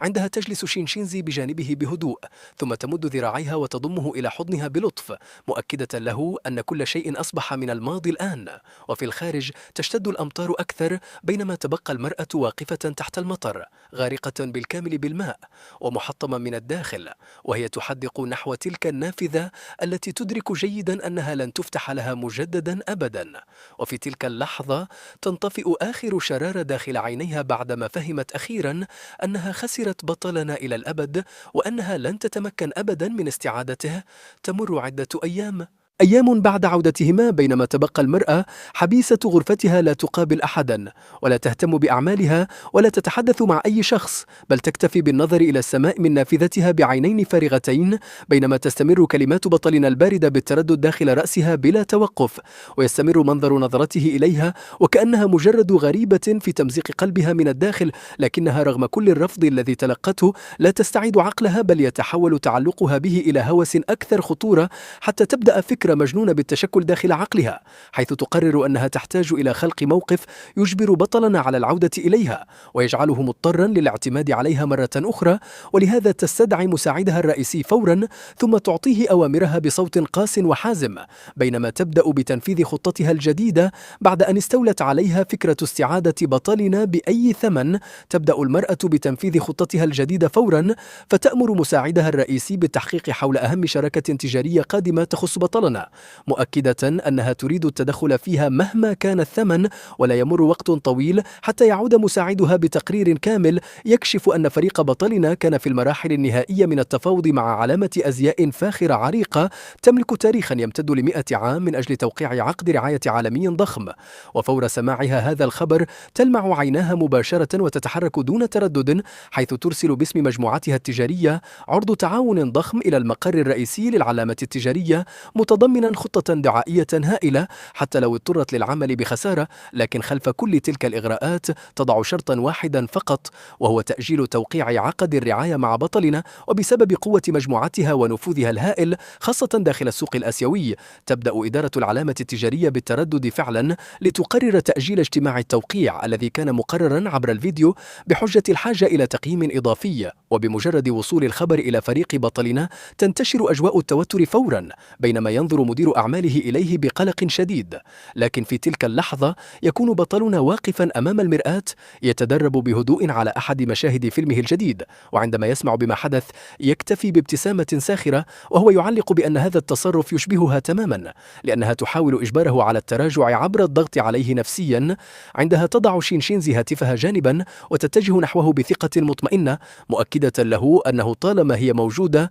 فلن تتمكن المرأة من التحكم بكل شيء. ثم يبدأ اجتماع الفيديو أخيرا، حيث يظهر على الشاشة فريق بطلنا من جهة، بينما تظهر المرأة من الجهة الأخرى. ومع بداية الاجتماع يتحدث المدير التنفيذي للعلامة التجارية بحذر شديد عن عرض التعاون الذي قدمته مجموعة المرأة، ويبدو واضحا من نبرته أنه متردد بالفعل. وهنا تتدخل المرأة فورا، مؤكدة أن مجموعتها ترى مستقبلا واعدا جدا للعلامة التجارية، وأن التعاون بينهما سيحقق فائدة ضخمة للطرفين. ثم تبدأ بالتلميح بشكل غير مباشر إلى أن اختيار سفير العلامة التجارية يجب أن يعتمد على مدى توافق صورته مع قيم العلامة الأساسية. ورغم أنها لا تذكر اسم بطلنا صراحة، فإن الجميع يفهم أن كلماتها كانت تستهدفه مباشرة، وكأنها تشكك في صورته أو خبرته. فتتحول أجواء الاجتماع إلى توتر بارد للغاية. لكن قبل أن يتمكن أحد من الرد يصدح صوت شينشينزي الهادئ داخل القاعة الإلكترونية،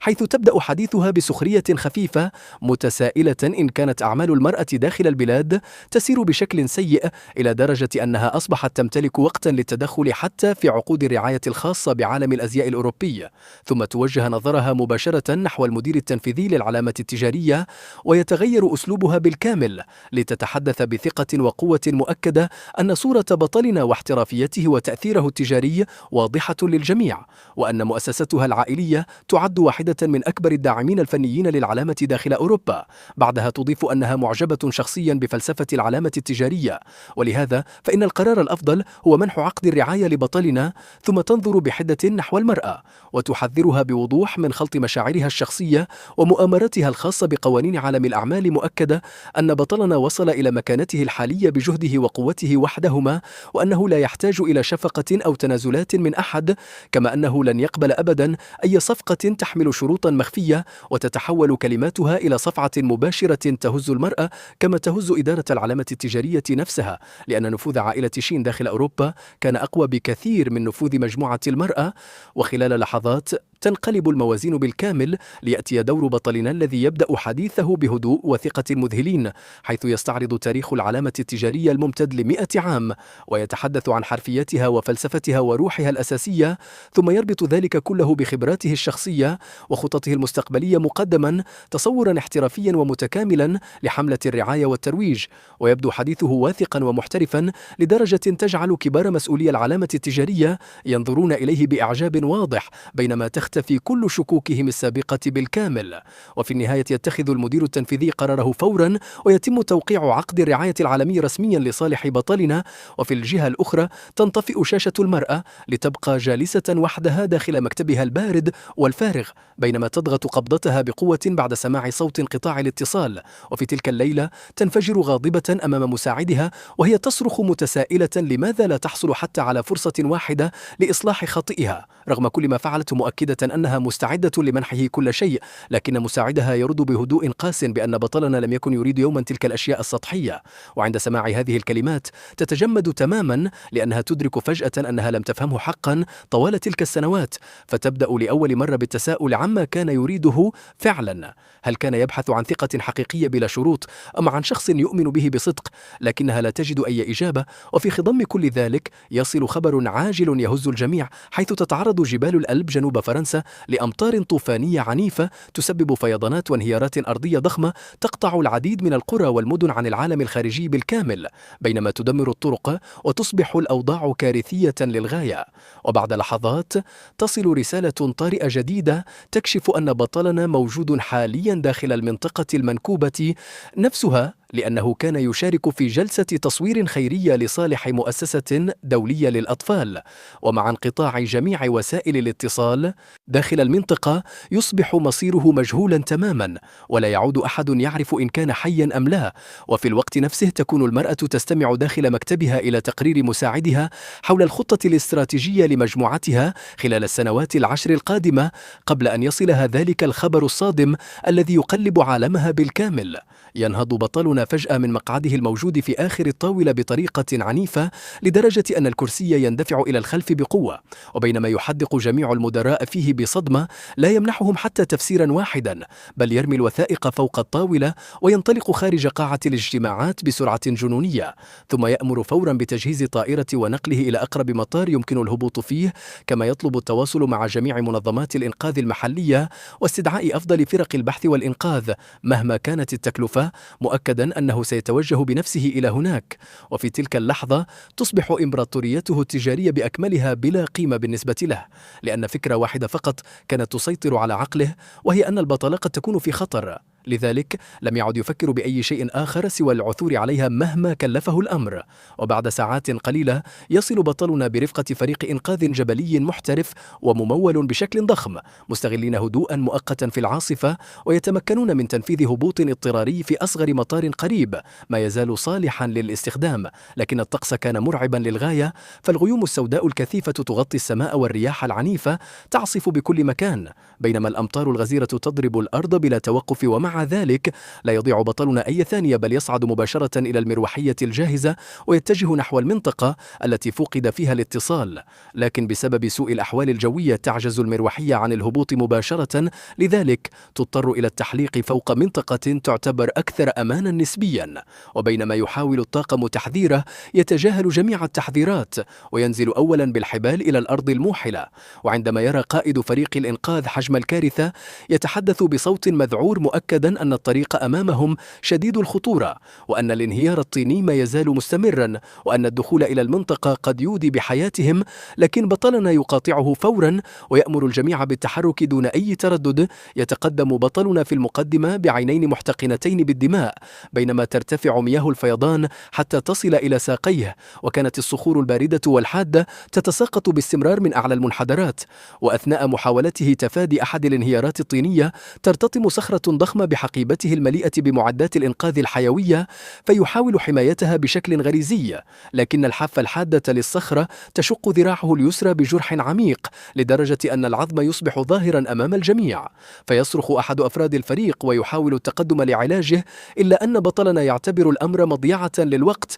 فيمزق قطعة قماش ويربطها بقوة حول الجرح، ثم يواصل السير وهو يضغط على أسنانه متحملا الألم. وبعد أكثر من 10 ساعات من البحث المستمر بلا نوم أو راحة يتمكن الفريق أخيرا من العثور على البطلة داخل قاعة دراسية في مدرسة ابتدائية تقع فوق أرض مرتفعة قليلا، لكنها أصبحت جزيرة معزولة بالكامل بسبب مياه الفيضان. وهناك كانت البطلة برفقة بعض المعلمين تحاول تهدئة عشرات الأطفال المرعوبين، ورغم أن شعرها كان مبعثرا ووجهها شاحبا وملابسها متسخة ومبللة، إلا أنها ظلت هادئة وتحاول بنفسها مواساة الأطفال والتخفيف من خوفهم. وفي تلك اللحظة يظهر بطلنا مترنحا عند باب الصف وهو مغطى بالطين والدماء، فيصدم الجميع بمنظره، وما إن تقع عينا البطلة عليه حتى يظهر الذهول وعدم التصديق بوضوح على وجهها. وبينما تتقاطع نظراتهما يشعر الجميع وكأن الزمن قد توقف للحظات، وعندما يراها بطلنا واقفة أمامه حية وبخير يختفي أخيرا ذلك القلق الذي ظل يلتهم قلبه منذ أيام طويلة، فيتجاهل الألم الحاد في ذراعه ويتجاهل حالته المزرية، ثم يندفع نحوها ويحتضنها بقوة شديدة وهو يردد مرارا: الحمد للملك، الحمد للملك، أنت بخير. وأثناء وجودها بين ذراعيه تشعر البطلة بوضوح بضربات قلبه العنيفة وارتجاف جسده بالكامل. وفي تلك اللحظة تضع يدها بخفة على ظهره ثم تدفعه بعيدا عنها بهدوء ولكن بحزم كاف لخلق مسافة ضرورية بينهما، وبعدها تشكره بصوت هادئ قائلة إنها لن تنسى المخاطرة التي قام بها من أجل إنقاذها وإنها ممتنة له. لكن ذلك الهدوء البارد كان أكثر ما جرح بطلنا، لأن ذراعيه أصبحتا فارغتين فجأة، وما إن يرى الهدوء على وجه البطل حتى تختفي ابتسامته بالكامل ويتجمد في مكانه وكأنه فقد القدرة على الحركة، ويبقى واقفا لفترة طويلة وكأنه تحول إلى تمثال. وفي تلك اللحظة يسمع الجميع صوت مروحية تهبط بالقرب منهم ليصل شينشينزي مع فريق إنقاذ آخر ومعدات أساسية، وما إن يصل حتى يبدأ بالبحث عن البطلة أولا، وعندما يراها بخير يتنفس الصعداء أخيرا، لكن ملامحه تتغير فور أن تقع عيناه على جروح بطلنا وحالته المزرية، فيصبح في حالة تأهب وقلق واضحين. وبينما يقوم الطاقم الطبي داخل الملجأ المؤقت بتنظيف جروح بطلنا ووضع الضمادات، يدرك الجميع أن إصاباته تحتاج إلى غرز عاجلة، لكن بطلنا لا يبدو وكأنه يشعر بأي ألم على الإطلاق، لأن عينيه لا تبحثان إلا عن البطلة المنشغلة بالاعتناء بالأطفال. وبعد لحظات يسأل مساعده بصوت منخفض إن كانت البطلة قد أظهرت أي قلق عندما رأت إصاباته، لكن المساعد ينظر إلى وجه سيده الشاحب والعنيد ثم يخفض رأسه بصمت، مانحا إياه الإجابة التي لم يكن يريد سماعها، وتترك عملية الإنقاذ هذه أثرا هائلا في قلوب الجميع، خصوصا شينشينزي الذي شاهد بعينيه كيف كان بطلنا مستعدا للمخاطرة بحياته بالكامل من أجل إنقاذ البطلة. وهناك يدرك أخيرا أن مشاعر هذا الرجل تجاهها أعمق بكثير مما كان يتخيل، وأن الأمر لم يعد يسمح له بالانتظار أكثر. ولهذا وبعد أن تبدأ عمليات الإنقاذ بالاستقرار قليلا وقبل يوم واحد من عودة البطلة مع فريقها، لا يحاول شينشينزي إقامة أي استعراض ضخم، بل يختار مكانا هادئا فوق تلة صغيرة قرب الملجأ المؤقت، حيث تظهر النجوم بوضوح في السماء ولم يكن هناك سواهما فقط. وبينما يحيط بهما هواء الليل البارد، ينظر شينشينزي إلى السماء بصمت، ثم يأخذ نفسا عميقا وكأنه يستعد أخيرا لقول شيء ظل يخفيه لفترة طويلة.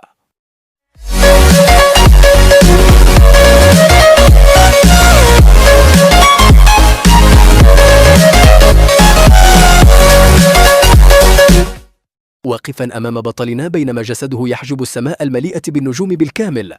يبدأ شينشينزي بالتحدث بصوت هادئ لكنه مليء بالمشاعر المكبوتة، معترفا أن هناك أمرا ظل يفكر فيه منذ وقت طويل جدا، وأنه يشعر الآن بأنه مضطر لقول الحقيقة أخيرا، ثم يتوقف للحظة قبل أن يعترف بأنه كان يعلم دائما أن بطلنا يراه مجرد طفل مزعج وظل ثقيلا يلاحقه باستمرار، لكن الحقيقة كانت مختلفة تماما، لأنه لم يكن يعرف كيف يجذب انتباه الشخص الذي كان يراه متألقا كالشمس الصغيرة التي تنير حياته كلها. ومع خفض عينيه قليلا يبدأ بكشف ألمه الحقيقي، موضحا أن حياته التي قضاها داخل الحانات لم تكن عبثا أو تسلية كما اعتقد الجميع، بل كانت مجرد محاولة للهروب من العذاب الذي كان يشعر به كلما رأى بطلنا بجانب لويان، حتى أنه كان يحاول تخدير نفسه بالألم والكحول على أمل أن يلاحظ أحد قلبه المحطم وأن يفهم أنه أيضا كان يتوق للحب والاهتمام. ثم يعترف بأنه تبع بطلنا إلى الخارج طوال 3 سنوات كاملة،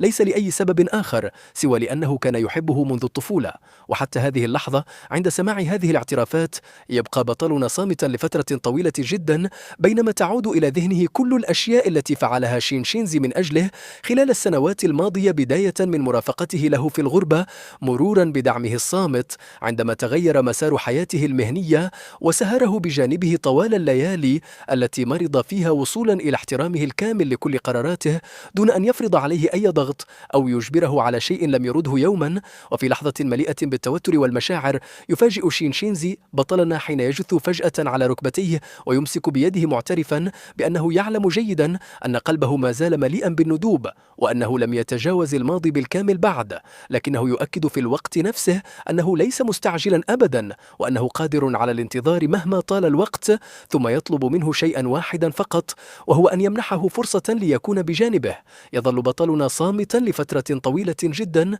لدرجة أن قلب شينشينزي يبدأ بالغرق تدريجيا في اليأس، معتقدا أن مشاعره قد رفضت بالكامل. لكن بعد هذا الصمت الطويل يومئ بطلنا برأسه بخفة، وتظهر على وجهه ابتسامة صغيرة قبل أن يخبره بأنه بعد كل هذا الاعتراف الصريح فلا بد له من القبول. وفي اللحظة التالية ينفجر شينشينزي من شدة الفرح ويحتضن بطلنا بقوة، وكأنه غير قادر على تصديق أن الشخص الذي أحبه طوال حياته وافق أخيرا على مشاعره. ورغم أن علاقتهما لم تعلن رسميا أمام الجميع بعد، إلا أن الأمر لم يعد سرا داخل دائرتهما المقربة من الأصدقاء. لكن ما إن يصل هذا الخبر إلى لويان حتى ينهار آخر ما تبقى من تماسكه؟ ففي ذلك الوقت كان داخل المستشفى بعدما تسببت الأمطار والالتهاب بتفاقم إصابة ذراعه، كما أن الحمى الشديدة أجبرته على البقاء تحت المراقبة الطبية. وعندما يخبره مساعده بالحقيقة بصوت مرتجف، يتجمد مكانه للحظات قبل أن ينهض بعنف شديد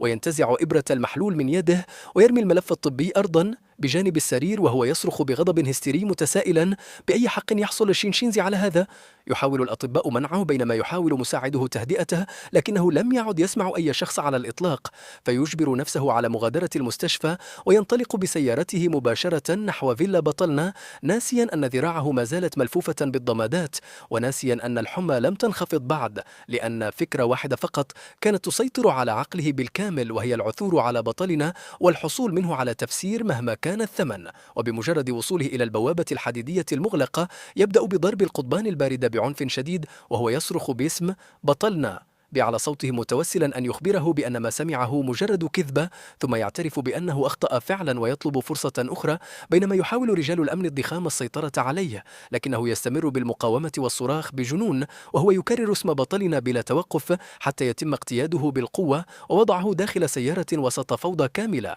وفي الطابق العلوي يتحرك الستار قليلا بينما يقف بطلنا خلف النافذة يراقب كل ما يحدث في الأسفل بنظرة باردة تماما، وهو يشاهد ذلك الرجل المتكبر والمتغطرس الذي كان ينظر للجميع من الأعلى، وقد تحول الآن إلى شخص محطم يتصرف كالمجنون فوق الأرض. لكن رغم هذا المشهد المثير للشفقة تبقى ملامح بطلنا جامدة بلا أي تعبير قبل أن يقوم بهدوء بإغلاق الستار وإنهاء الأمر بالكامل. وفي صباح اليوم التالي يجلس بطلنا قرب نافذة زجاجية تغمرها أشعة الشمس، وهو يشاهد شريطا سينمائيا جديدا، بينما يجلس شين تشانغ بالقرب منه متربعا على السجادة ومنشغلا بعمله عبر الحاسوب المحمول. وبين الحين والآخر يرفع نظره نحو بطلنا مبتسما له بهدوء، وكأن الأجواء أصبحت أخيرا أكثر راحة وطمأنينة. لكن هذا الهدوء ينقطع فجأة بعدما يظهر تنبيه إخباري عاجل على الجهاز اللوحي يكشف أن رئيس مجموعة فان التجارية قد تم اعتقاله رسميا بتهمة اختلاس مبالغ ضخمة والتهرب الضريبي، كما يعلن الخبر انهيار أسهم المجموعة بشكل كارثي واستعداد البنوك لمصادرة الأصول وبدء التصفية. تتجمد أجواء الغرفة للحظات بسبب صدمة العناوين المفاجئة، بينما تتوقف إصبع بطلنا فوق الشاشة وهو ينظر إلى صورة فينغ مينغونغ المحاط بالصحفيين، بعد أن تحول وجهه الواثق والمتعجرف إلى ملامح مليئة بالخوف والانهيار. لكن رغم ذلك يبقى وجه بطلنا بلا أي تعبير، وكأنه ينظر إلى شخص غريب لا تربطه به أي علاقة على الإطلاق. وعندما يلاحظ شينشينزي هذا الصمت يغلق حاسوبه المحمول بهدوء، ثم يقترب من بطلنا ويستند إليه بشكل طبيعي دون أن يقول أي كلمة، مكتفيا بجعله يشعر بصمت أن هناك شخصا لا يزال يقف إلى جانبه مهما حدث. وخلال الأيام التالية تستمر أخبار سقوط عائلة فينغ بالظهور الواحدة تلو الأخرى، حيث تحاول الزوجة الهرب خارج البلاد بما تبقى من الأموال التي قامت بتحويلها، لكن الشرطة تعتقلها مباشرة داخل المطار قبل أن تتمكن من الفرار. أما بعد سقوط والده الذي كان عماد العائلة وسجن والدته، فتنهار حالته النفسية بالكامل، فيتوجه إلى لويان متوسلا مساعدته بسبب المشاعر القديمة التي جمعتهما، لكن مساعد لويان يطرده ببرود أمام مقر المجموعة دون حتى أن يسمح له برؤية وجه. لويان نفسه وبعد فترة قصيرة ينتهي الأمر بفينغزين داخل مستشفى للأمراض النفسية في الضواحي عقب تعرضه لانهيار عصبي كامل. وفي النهاية يغلق بطلنا صفحة الأخبار بهدوء ثم يقف متجها نحو النافذة، بينما يشعر للمرة الأولى أن كل ما حدث قد وصل أخيرا إلى نهايته الحقيقية. بينما كان بطلنا ينظر إلى الأفق البعيد، يقترب شينشانغي بهدوء ويسند رأسه على كتفه ثم يخبره أن كل شيء قد انتهى. أخيرا عندها يطلق بطلنا تنهيدة خافتة ويعترف بأن الأمر انتهى فعلا، وأن كل مشاعر الحقد والارتباط الذي جمعه بعائلة فينغ وحتى علاقته بفينغزين قد أصبحت الآن مجرد جزء من الماضي، وكأن هذه اللحظة كانت وداعه الحقيقي لكل ما عاشه سابقا. ومع مرور الأيام يحل موعد مهرجان السينما العالمي السنوي لتتحول مراسم توزيع الجوائز إلى مركز اهتمام العالم بأكمله، بينما تتلألأ النجوم فوق السجادة الحمراء، ويسير بطلنا بهدوء وسط عدسات الكاميرات برفقة شين تشانغي الذي يمسك بذراعه بكل ثقة، وكأنهما يعلنان للجميع أنهما أصبحا معا أخيرا. وفي الوقت نفسه داخل العاصمة يجلس لويان وحيدا في الطابق العلوي من مقر مجموعة تشين وسط ظلام كامل، بعدما ترك الأضواء مطفأة تماما، ولا شيء ينير المكان سوى الضوء الأزرق الخافت الصادر من شاشة التلفاز التي كانت تنقل المهرجان مباشرة. وعندما تقترب الكاميرا من بطلنا وشين تشانغي تتجمد ملامحه فورا ويظهر الألم واضحا على وجهه. وبعد لحظات تبدأ نتائج الجوائز بالإعلان، ومع الفيلم الجديد يتم إعلان فوز بطلنا أخيرا بجائزة أفضل ممثل، لتنفجر القاعة بالكامل بالتصفيق الحاد، بينما يتقدم بطلنا ببطء نحو المسرح تحت الأضواء الساطعة ويتسلم الكأس الثقيل من مقدم الحفل قبل أن يقف أمام الميكروفون ويلقي كلمته القصيرة شاكرا المخرج وفريق العمل، ثم تتوقف عيناه على شين تشانغي الجالس بين الحضور. وفي لحظة تجعل القاعة بأكملها تصمت يعلن بطلنا أنه يريد توجيه شكر خاص إلى حبيبه شينغ، لأنه بقي إلى جانبه دائما ومنحه الدعم والقوة في أصعب الأوقات، ثم يبتسم بخفة مؤكدا أن نصف هذه الجائزة يعود إليه أيضا. وفور انتهاء كلماته تنتقل الكاميرا مباشرة نحو شين تشانغي الذي يقف مبتسما ويرسل قبلة إلى بطلنا أمام الجميع، بينما في الجهة الأخرى داخل الظلام تتسارع أنفاس لويان بشكل مضطرب، وهو يهمس لنفسه بأنه لا يستطيع الاستمرار بمشاهدة هذا المشهد بصمت، وأن عليه فعل شيء مهما كان الثمن. وبعد انتهاء مراسم الحفل يستمر حفل الاحتفال داخل الفندق الرسمي للمهرجان حتى وقت متأخر من الليل، ثم يغادر بطلنا برفقة شين تشانغي محاطين بالحراس والمساعدين متجهين نحو الموقف السفلي للسيارات. لكن قبل وصولهما إلى السيارة مباشرة تظهر فجأة هيئة مترنحة تخرج من خلف أحد الأعمدة وتقطع طريقهما بالكامل، ويتضح أن الشخص لم يكن سوى لويان الذي يحدق ببطلنا بعينين مشتعلتين بالألم قبل أن يتوسل إليه طالبا بضع دقائق فقط للحديث، ثم يقلل طلبه حتى إلى 3 دقائق فقط، راجيا منحه فرصة أخيرة مؤكدا أنه لا يستطيع العيش بدونه حقا. وعندما يرى شين تشانغي هذا المشهد يتقدم فورا ويقف أمام لويان محاولا إيقاظه من حالته المزرية، وهو يخبره أن ينظر إلى نفسه وإلى ما أصبح عليه، لكن لويان يرد عليه بنبرة مليئة بالمعاناة والغضب متسائلا بأي حق يستطيع منحه السعادة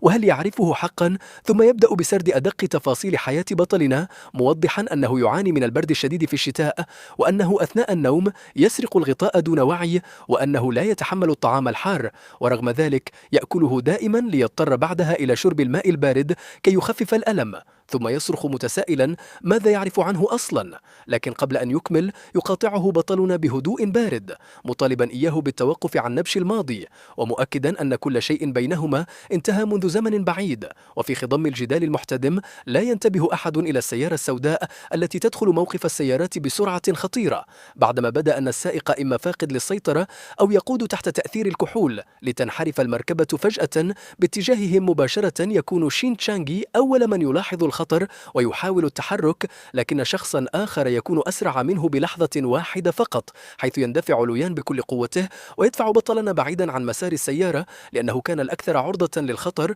وفي اللحظة التالية يجد نفسه مباشرة أمام المركبة الخارجة عن السيطرة، ويتعالى صوت اصطدام ثقيل وعنيف، بينما يقذف جسد لويان في الهواء كطائرة ورقية ممزقة قبل أن يسقط بقوة على الأرض. وسط صدمة الجميع تمضي الليلة كاملة بينما تبقى أضواء غرفة الطوارئ مضاءة دون انقطاع، ويجلس بطلنا وشين تشانغي بصمت فوق أحد المقاعد في الممر بقلوب مثقلة بالقلق، حتى يخرج الطبيب أخيرا بملامح مرهقة ليخبرهما أن إصابات لويان خطيرة جدا وتشمل كسورا متعددة ونزيفا داخليا، وأنهم فعلوا كل ما بوسعهم لإنقاذه، لكنه رغم تجاوزه مرحلة الخطر لا يزال في حالة حرجة ويحتاج إلى مراقبة مكثفة داخل العناية المركزة. عند سماع ذلك يطلق بطلنا تنهيدة ارتياح خافتة، لكن قلبه يبقى مثقلا بالمشاعر المعقدة. وبعد يوم وليلة كاملين من الانتظار أمام وحدة العناية المركزة تستقر العلامات الحيوية للويان أخيرا، ويتم نقله إلى غرفة عادية،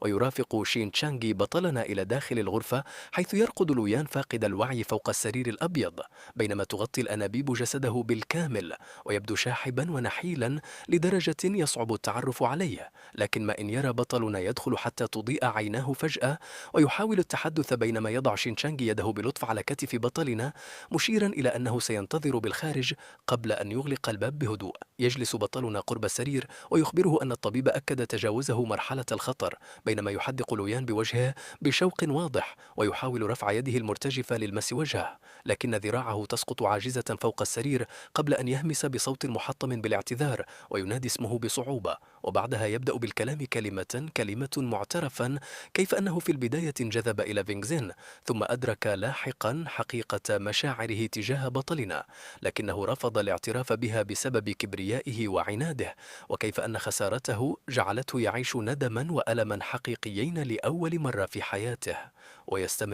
ويستمر بالاعتذار مرة بعد أخرى، كما يكرر اعترافه بحبه دون توقف، ثم يتخلى أخيرا عن كل ما تبقى لديه من كرامة وكبرياء، ويتوسل إلى بطلنا أن يمنحه فرصة أخيرة ليقضي بقية حياته وهو يحاول التكفير عن أخطائه، مؤكدا أن الحياة والموت أصبح بالنسبة له شيئا واحدا، ما دام بطلنا لم يعد إلى جانبه. يستمع بطلنا إلى كل كلمات لويان بصمت كامل دون أن يقاطعه ولو لمرة واحدة، وبينما يبدأ صوته بالضعف تدريجيا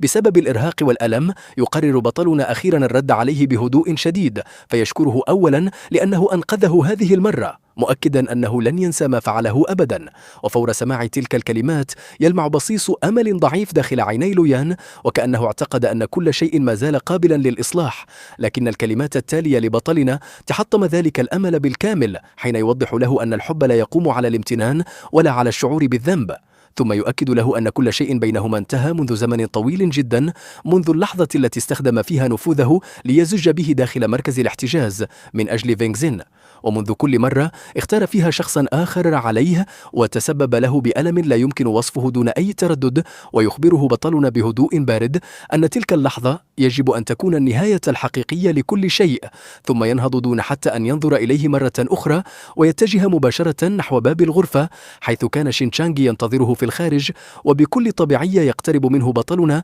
ويمسك بيده، ثم يغادران معا دون أن يلتفت إلى الخلف، بينما يبقى لويان مستلقيا فوق سرير المستشفى محدقا في الباب المفتوح بصمت، قبل أن تبدأ الدموع أخيرا بالسقوط على وجهه دون توقف. ويمر الوقت بسرعة لتأتي سنة جديدة تحمل معها تغيرات هائلة في حياة بطلنا، حيث تصل مسيرته الفنية إلى قمة جديدة بعدما يحصل على دور البطولة في فيلم ملحمي ضخم لمخرج عالمي شهير يحكي قصة رجل تمسك بمبادئه وسط أجواء الحرب والفوضى، ويقدم بطلنا أداء استثنائيا وعميقا لدرجة أنه يلامس قلوب الجميع. وفي ليلة أضخم حفل جوائز سينمائي يتم إعلان اسمه كفائز بجائزة أفضل ممثل، لتنفجر القاعة بأكملها بالتصفيق والهتافات، بينما ينهض بطلنا بهدوء ويحتضن شين تشانغي الذي امتلأت عيناه بالدموع من شدة التأثر، قبل أن يتجه نحو المسرح العالمي وسط الأضواء الساطعة. وهناك يمسك بطلنا بالكأس التي تمثل أعلى تكريم في عالم السينما، ثم يبدأ بإلقاء كلمته شاكرا فريق العمل وعائلته وكل أصدقائه الذين وقفوا بجانبه طوال الطريق.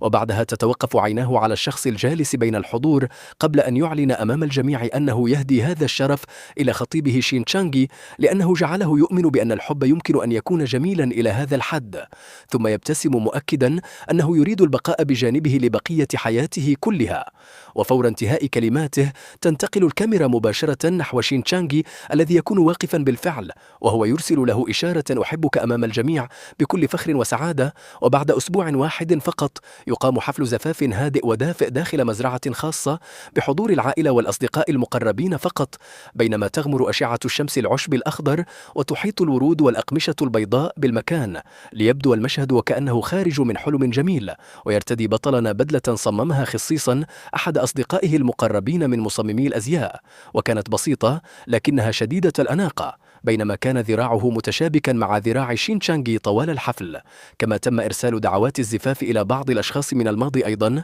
ومن بينهم مالويان الذي كان يقف وحيدا في الطابق العلوي من مقر شركة جينشين أمام النافذة الزجاجية الضخمة، بينما كانت المدينة تواصل حياتها المعتادة في الأسفل، ويبدو هو أنحف وأكثر إنهاكا مما كان عليه قبل عام كامل. وفوق مكتبه كانت دعوة الزفاف الفاخرة لا تزال موضوعة دون أن تفتح أبدا. وفي يوم الزفاف لم يذهب إلى الحفل، بل عاد فقط إلى ذلك المكتب الذي جمعه ببطلنا يوما خلال عدد لا يحصى من اللحظات والذكريات المعقدة. وفي تلك اللحظة يضيء هاتفه فجأة برسالة من رقم مجهول لا تحتوي سوى على صورة واحدة يظهر فيها بطلنا مرتديا بدلته ويبتسم بسعادة حقيقية مليئة بالطمأنينة. وبعد ثوان قليلة تصله رسالة ثانية تحتوي على جملة واحدة فقط يخبره فيها بطلنا بأنه سامح وأنه سامح نفسه أيضا، ثم يطلب منه أن يعتني بنفسه جيدا. ويبقى لويان محدقا في الصورة والكلمات بينما ينقبض قلبه بألم شديد،